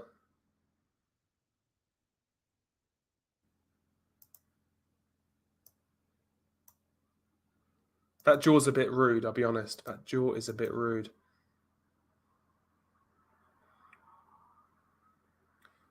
I'm going to take it off my screen, actually. Get Beterbiev back on there. Is he retired now, Jeff Horn? That's a good question. I forgot he even existed, to be honest. I've got Beterbiev late stoppage, brother. For me, Beterbiev in that fight just needs to stick to Joe Smith Jr. and force him back. Joe can't really generate that sort of power on the back foot, and even up close, he struggles to generate that sort of power. Joe, to me, generates that power when he's at mid-range. But when you smother him and crowd him, I think you can have a lot of success. As we saw in the Maxim Vlasov fight, Vlasov was either keeping it on the outside or really kind of smothering Joe and working up close. And he couldn't generate that sort of power. So I think if Beterbiev sticks to him, he'll get him out of there. It'll be dangerous, but I think he'll get him out of there late on. Good fight, though. Very good fight. Benavidez' his wife. Let's have a look.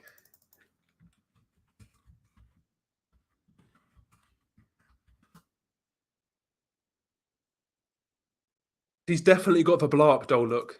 She does have that blow-up doll look. I'm not going to lie to you.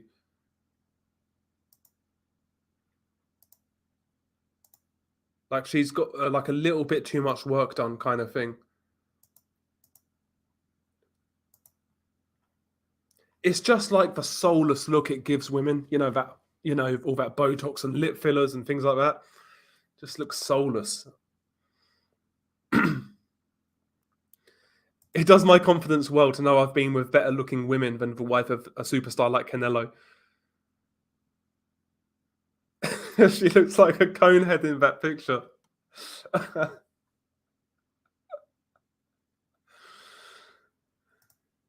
Now I think Michelle Joy Phelps is woman. I do. I've not seen Bevol's wife, so you guys are more up. You guys are more up to date on the boxers' wives department. Yeah, exactly. Yeah. Haney is not fighting Tio. He is fighting a guy with a 50% KO ratio against bums. You guys are reaching big. I like George too, and Haney is a swag turd, but Haney got this.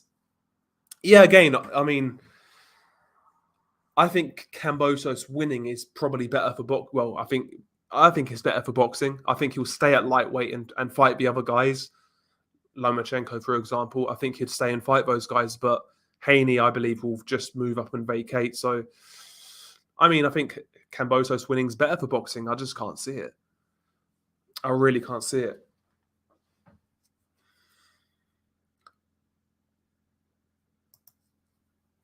I've not seen Babic's wife either.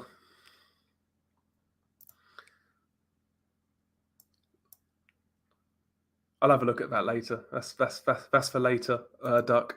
Let me just Google it. Fuck it. Dimitri Bivol wife. Is it? This is what we've come to. Is this what we've come to? Yeah, she ain't too bad. Pretty natural. Pretty natural.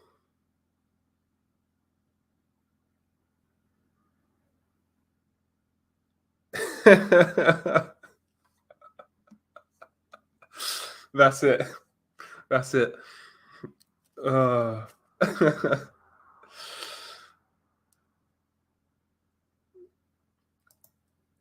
Yeah, we're boxing's interesting when we're talking about fucking fighters' wives. That's when boxing's at its best, at its peak. Because honestly, right now, maybe I'm tripping, maybe I'm missing something, but the only fight I'm like super looking forward to is Daenerys versus Inoue 2. That's the only fight I'm like really up for right now. Beterbiev Joe Smith, when it gets closer, I'll be down for that fight. But Inoue versus Daenerys 2 is going to be a fucking war, man. It's going to be a fucking war. If Daenerys somehow does it, surely that is the greatest Indian summer in a boxing career. It has to be. Pacquiao beat Thurman, which was a great win, but like Daenerys now, if he beats Inoue, he would have strung together a few good wins, then an elite win. Because how old is Daenerys now? 38, 39? His career's been mad. His career's been mad.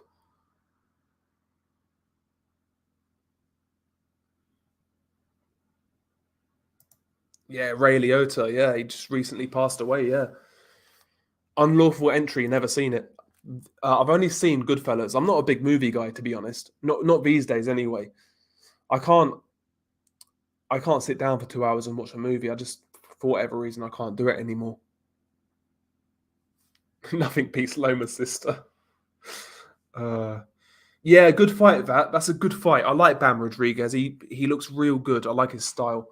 I can do a bit of everything. Bam Rodriguez. But yeah, I'd favour Rodriguez in that fight. I think it's the perfect fight for him right now. Rungvisai's been waiting around a long time now for his shot. So yeah, that's a good fight. That's a good fight.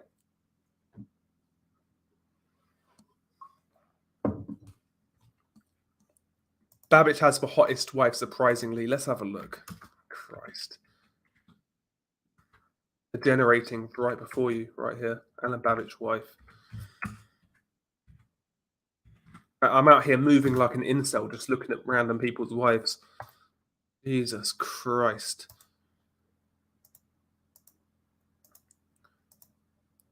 Yeah, she ain't too shabby. She ain't too shabby.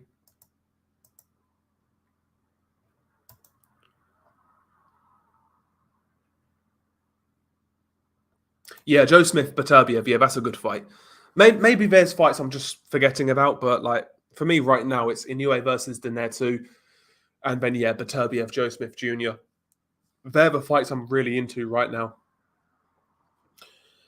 Joshua versus Usyk 2. I mean, when that gets announced, I mean, I think there's going to be a lot of shenanigans in that rematch. There's going to be a lot of shenanigans. They're going to really pull out all the stops in that rematch. You best believe it. All the stops. Hey,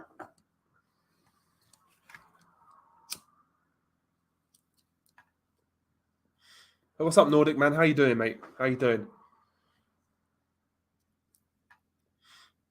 Oh, really? Jesus.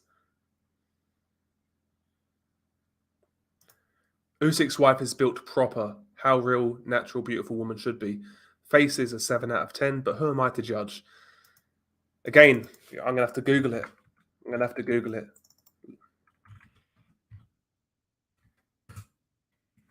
But it does go to show, though, this is like what we've come to when talking about boxing. This is what we've come to.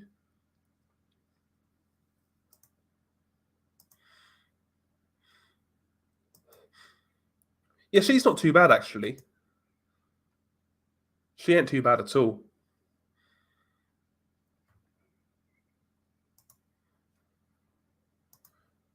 Women from that part of the world, though, they tend to be just, I guess, elegant is the best word I could describe it as. Just feminine, I guess. There's not much of that in the Western world these days. A woman who's actually feminine.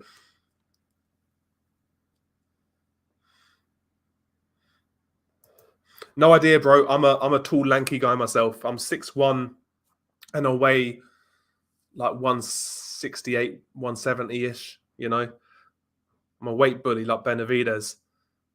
So yeah, I'm the same, bro. I've never really tried though, to be honest. I eat what I eat. I don't eat terribly, but I kind of eat what I want. I do a little bit of exercise. Not even exercise, but just like a bit of labor here and there, manual labor. That's really all I do, bro. And my body weight's my body weight. I've never really tried to lose weight or gain muscle. CBA, I just can't be asked. One thing I do miss though, I used to do a lot more manual labor a few years ago, but I need to get back into it because I used to work like with a plumber, and that was quite strenuous. You'd work out on that, but these days, man, I'm much more of a couch potato. But luckily, I've not put any weight on. I'm just, I need to get stronger again though. I need to get back down to the boxing gym. Really, I can't. I'm not one of those. I could never go in a regular gym just full of posers. I couldn't do that. But Golovkin or Canelo. Honestly, mate, I know I said after the Bivol fight that's the fight that makes sense and it should happen, but I'm not looking forward to it. I'm not looking forward to it. It'd probably be a fucking robbery again.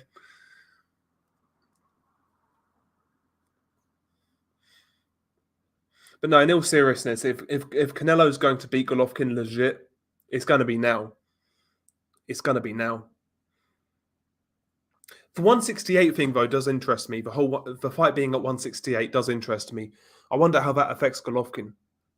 Whether that actually makes him better at 168. Less of a weight cut at 40 years old. Maybe more in the tank over 12 rounds. I mean, I just can't get up for it. I can't get up for it. I know it's a long way away though, so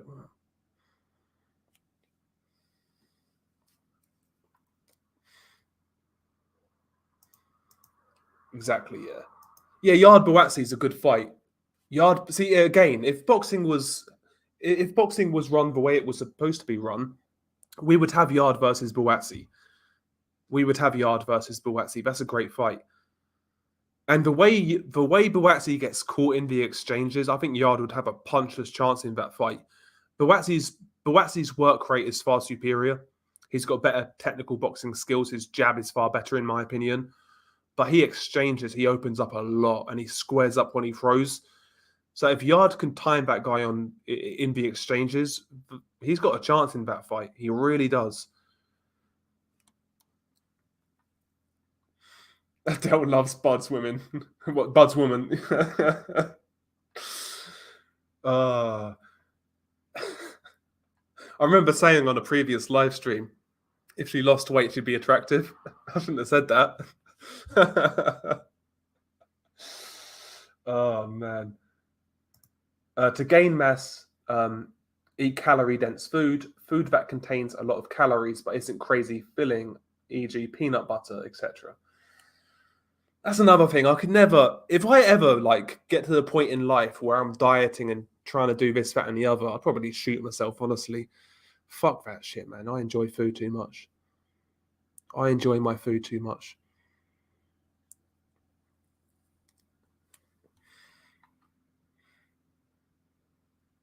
Fish and chips and a mild sauce kind of girl. Oh, wow. No, I'm 160. I'm about 168 to 170-ish, kind of fluctuates. But yeah, I'm in that weight range. I'm a tall, slim guy. What can I say? I'm a tall, slim guy.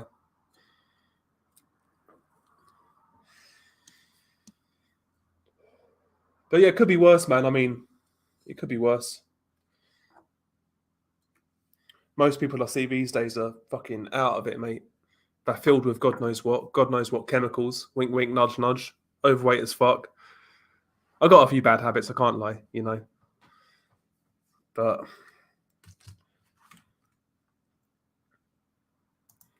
yeah, Golovkin's body might be less vulnerable at 168. I don't think his body was ever vulnerable though. Golovkin, he got hurt to the body against Derevyanchenko once in a whole host of fights. I mean, I don't think he's vulnerable to the body. Yeah, maybe at 40, cutting that weight, he's going to be a bit more vulnerable. Yeah, maybe, but I don't think he was ever like that was a key area when he fought Golovkin.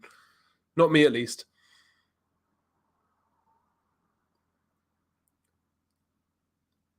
El Alaron, big up to yourself. Tank or Garcia, if they fought tomorrow, I'm going to get stick for saying this, you know, but I think Ryan Garcia has a chance in that fight. I think Ryan's got a chance in that fight. I really do. Ryan's got all the physical attributes to beat Tank. He really does, but he's not exactly the most intelligent fighter. His setup game is pretty poor. So Tank could time him coming in, no doubt. I don't know. I need to see Ryan's next fight under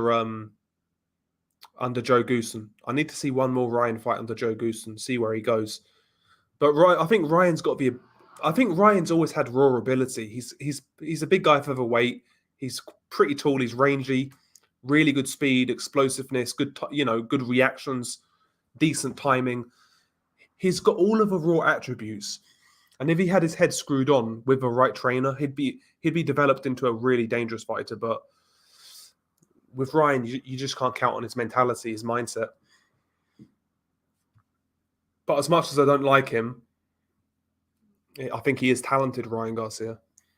I do. I think he's talented. Fuck off, man. Joe is what? Joe is 6'3", 180. Damn. So you're like fucking Callum Smith, basically. You'll be boiling down to 168.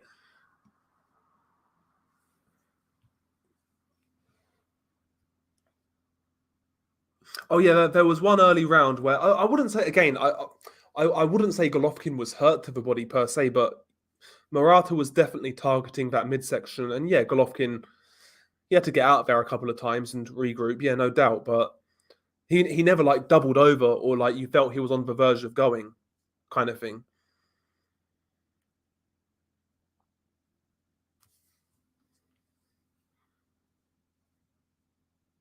Maybe it's that as well. Yeah, maybe it's that as well. His chin is ridiculous, Gennady Golovkin, and he looked jacked in that Murata fight. He looked jacked. He looked in great shape. Whatever he's doing now, I wish he did it early in his career. Maybe it's that whole can't beat him, join him thing. I think it's that, to be honest. And I don't blame him. I used to be I'll be honest, I used to be a bit of a virtue signaler in regards to PEDs when I was a bit younger. Then you really kind of see it for what it is. It's all a big joke. The whole PEDs in boxing, drug testing, VADA, WADA, Schmada, all that shit. Let them take what they want to take, man. Do like Pride MMA back in the day. Basically, in their contracts, I forget who said it. I forget who said it. Some guy in MMA said that with Pride, in their contracts, it basically said, we do not test for steroids in capital letters. Like, just do that. Fuck it. When you sign a bout agreement, do that. That's what I say. Let them take what they want to take. Fuck it. Because that's probably the fairest scenario right now.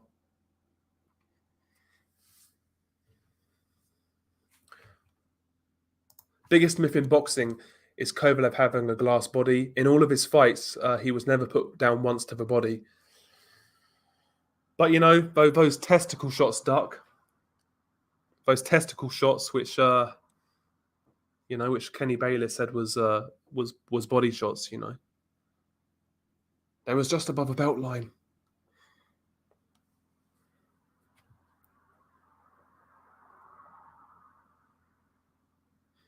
Yeah, he looked good, man, Golovkin. He looked good.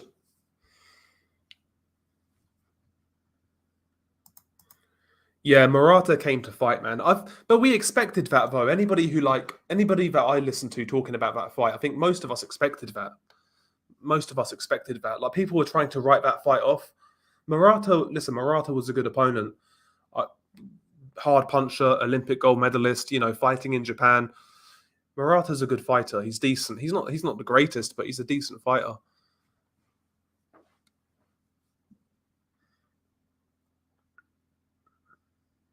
Yeah. Yeah, Golovkin really switched it up. I think after round 4, he really found his rhythm and he started to break down Murata, man.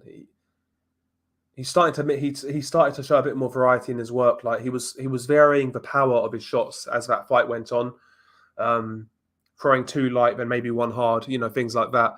And he just broke down Murata in the end. That was a really enjoyable fight, though. That was a really enjoyable fight.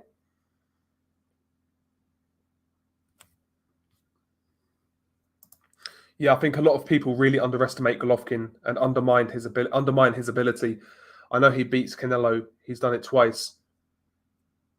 Yeah, I mean, I felt he clearly won the first fight. I felt the second fight was a lot closer, but I had him winning that second fight 7-5 on the night.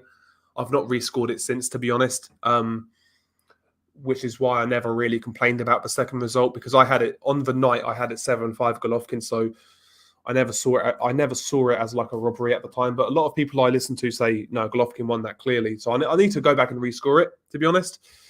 But usually I trust my first scoring, and I'll leave it at that. But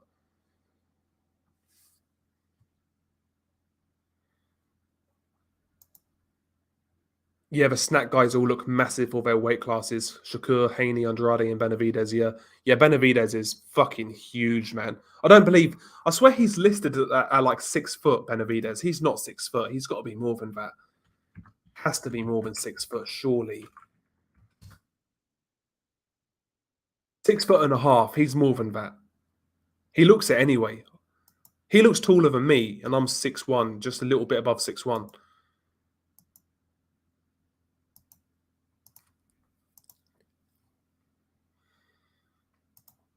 Yeah, Kovalev took some bombs in that first Pascal fight. Yeah, going into that fight, I was actually a bit wary of Pascal. I'll be honest. I felt his unorthodox kind of like, I guess you would call it like an ambush style. I felt that style could give a classic boxer puncher like Kovalev problems, like a boxer counter puncher like Kovalev problems. But no, Kovalev got rid of him, man. And then that second fight was brutal, man. That was brutal. No way, yeah, no way is Canelo's stamina better than Golovkin's. Yeah, I saw the weigh-in actually just before I started, and yeah, I was watching his interview with Showtime, and he looked awful. He looked dreadful. Romero. He looked dreadful. Never took one sip of water on camera. There's those clauses. But if that is the case, if you're dehydrating fucking Romero, then there's a big problem, man. There's a big problem.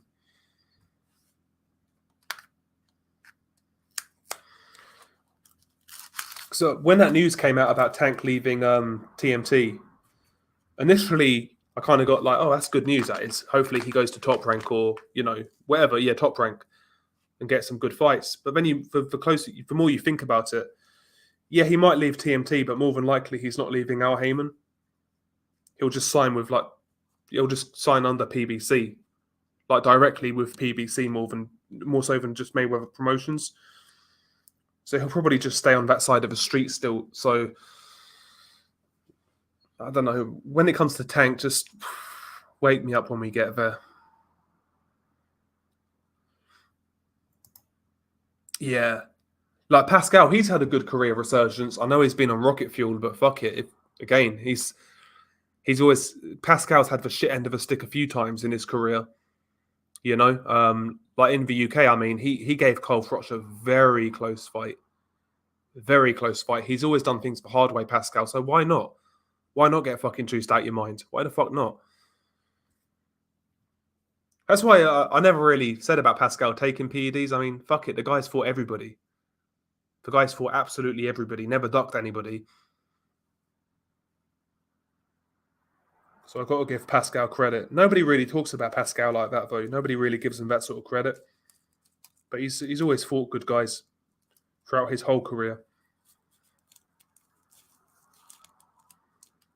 Why not? If you can carry on your career a couple of years by taking steroids, why not?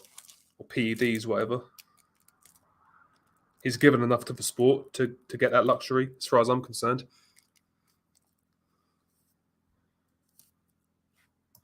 Benavidez was standing next to Andy Ruiz in boxing slippers and was like 3 inches taller, and Ruiz is supposed to be 6'2". Yeah, exactly, bro. Yeah, I mean, Benavidez is more than 6'1.5". Absolutely. Absolutely, he is. Maybe they do that to try and bait guys into a fight. I don't know, but he's taller than 6'1.5".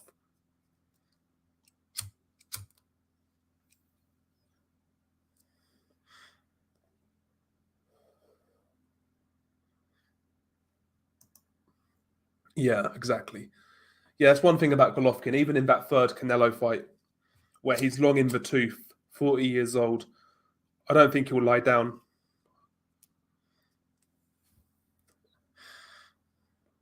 Maybe Golovkin has his Marquez moment, just times one perfect shot.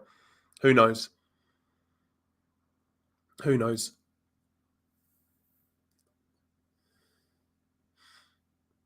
Because that's what Marquez basically did. He kept on fighting Pacquiao until he found that one perfect moment and called it that, fuck you, I'm not fighting you anymore. Maybe Golovkin will pull it off. Who knows? Yeah, Rolly's a complete weirdo. He's been groomed to lose to Tank, in my opinion. Set up fight. To be honest, though, listen, I question Tank Davis's career like most of you, well, like a lot of people do. But I don't think Rolly needs to be set up to lose. I think he's awful. I think he's dreadful. Absolutely dreadful. The only thing he's got is a bit of size and a bit of strength, a little bit of power, but I think he's pretty useless. Like even the Tank that fought Pitbull, I think he would beat Rolly Romero quite easily. I think he's trash.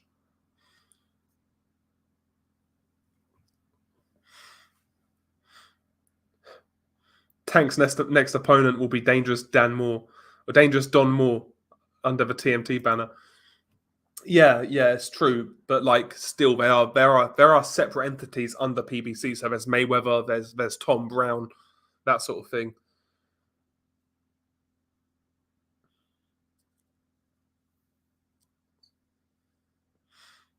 Rolly is just Yildirim with an idiotic personality.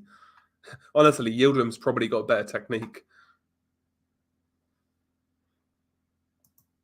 Yeah, Ruiz is wider. He is wider. Where is Andy Ruiz these days? Is he still with Eddie Reynoso? Is Andy Ruiz still with Eddie Reynoso? I heard rumors about him leaving. But I've not heard anything concrete. Where's Andy Ruiz at?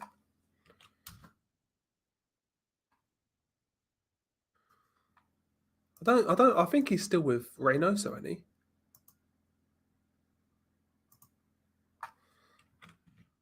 Not sure. Not only is Golovkin pure entertainment, he will try and kill in the ring. Yeah, he's got that baby-faced assassin type of vibe about him. He's one of those guys. When he retires, I think people will start to appreciate him more. Golovkin, but we'll see. I mean, time will tell how history remembers him. I think history will look back at him fondly, but we'll see. We'll see. But I liked watching Golovkin on the come up. Like when you find a fighter, I was like this when I was younger. When you find a fighter that nobody else is talking about, and you think you're some hardcore boxing fan because you're like bigging him up. Like I started to watch Golovkin like before his American debut. Like I was saying earlier, he was fighting on Box Nation. I'll try and find the first Golovkin fight I watched. Let's have a look. Remember, he knocked out some guy in like a really small arena. It wasn't Monaco. It was way before that.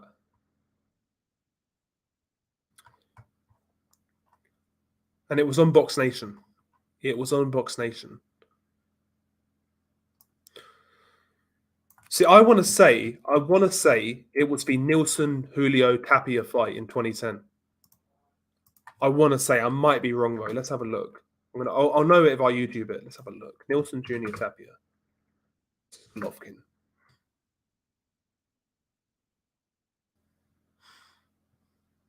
No, it wasn't that fight.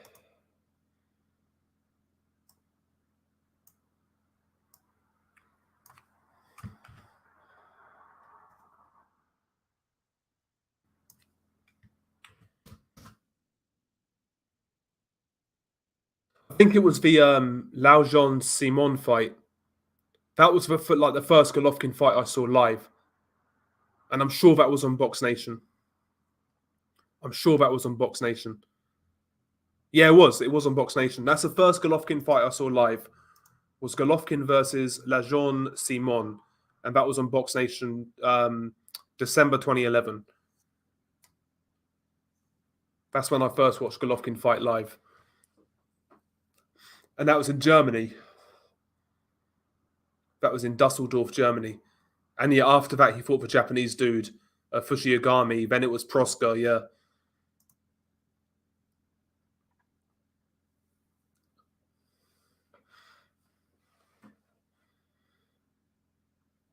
Okay. Andy Ruiz, yeah, he's still with Reynoso, but he took some time off to make a gym in his house. Okay. Whether he uses that gym, it might be a bad investment. Hopefully he uses it.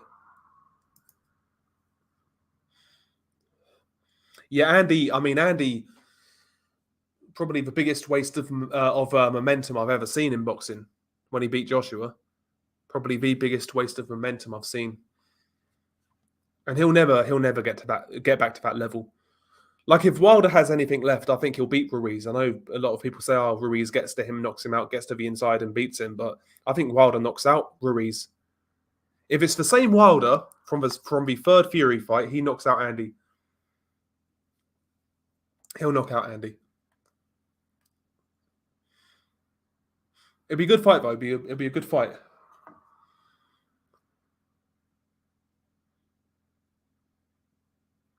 Yeah, we was talking about that earlier about the Dmitry Pirog fight. Yeah, that was supposed to be because he fought Proska instead because Pirog pulled out injured. Yeah, that would have been an amazing fight.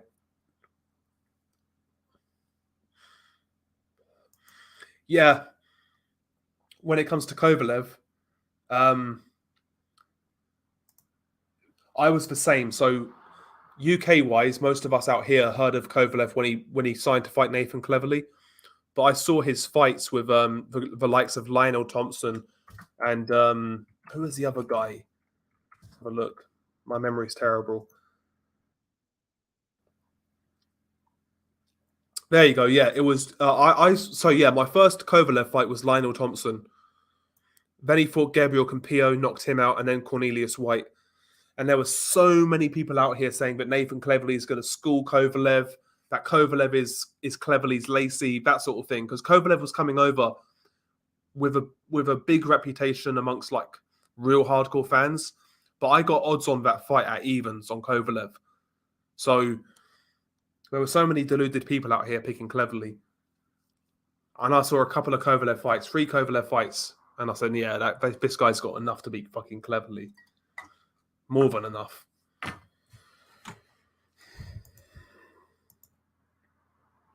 He might convert it to Taco Bell soon enough. Oh, man. Jake Paul has more skill than Campbell Hatton. You're probably right, bro. Yeah, he killed, was it Simikov? Yeah, Roman Simikov, yeah. That's the guy he fought in Russia, yeah. Yeah, but yeah, Kovalev back then was a joy to watch, though. He was so good to watch, man. I remember as well, like, so I was always high on Beterbiev when he turned pro because he fought in the Olympics in London. And I remember another guy from those Olympics. I forget his name. He was a Russian dude. and I'm sure he medaled. Igor something. I think it was Igor Mekonstev. Igor Mekonstev. And I remember a lot of guys hyping him up, but he basically went off the radar. I'm not sure what happened to him. Let's have a look. Igor Igor Mekonstev. I can't fucking say that name. Yeah, so he won gold in 2012 in London at light heavyweight, and he turned pro, and there was a lot of hype. And he drew to Alexander Johnson, who Beterbiev smashed up. He had a lot of hype at one point.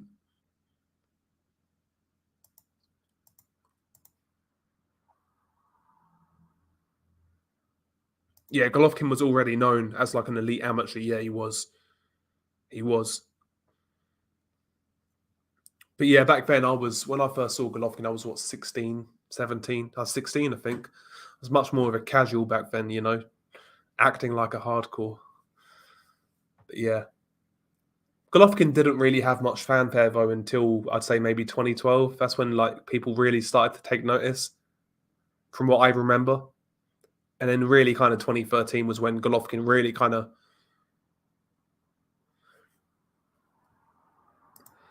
Ben Whittaker gives me Josh Kelly vibes. I think he'll do better than Josh Kelly, bro. I think he'll do better than Josh Kelly. I'm expecting something from Ben Whittaker. He wants to be moved really quickly, so we'll see what he does. We'll see what he does. If you're not excited about Shields versus Marshall, nothing will. Then you've got the little 100% emoji. I'm not excited, bro. I'm not excited. If I start covering female boxing, unsubscribe and just fucking mass report my channel and get me banned. That's what I'll say to you guys. Because I'd have really sold out at that point.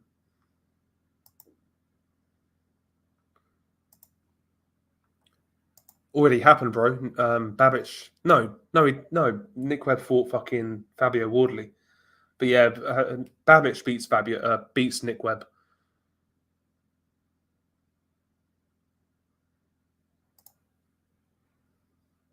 Monster. Del, didn't you enjoy Amanda versus Taylor, or was it someone else I was thinking of? No, I never even watched the fight, bro. Never even saw it. Just doesn't interest me whatsoever. It really doesn't. Really doesn't.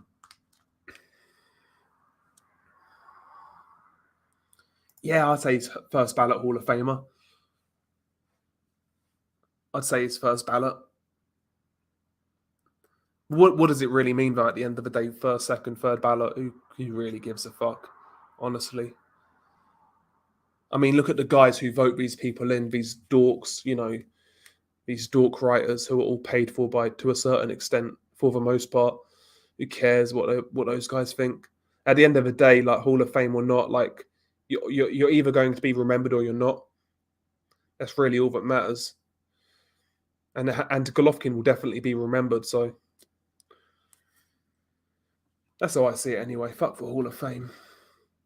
But anyway, guys, I need to wrap this one up. I need to fucking make something to eat, you know. I've got a bit of salmon to cook, which will be all right. But yeah, I mean, enjoy the amazing 50-50 fight this weekend. Gervonta Davis versus Rolando Romero. I mean, listen, Rolando Romero doesn't have any skills, but he does have that hard strength. So listen, you never know what's going to happen. But yeah, guys, enjoy your weekend. Enjoy your evening and all that good stuff. Don't do anything I wouldn't do. Stay safe. Peace.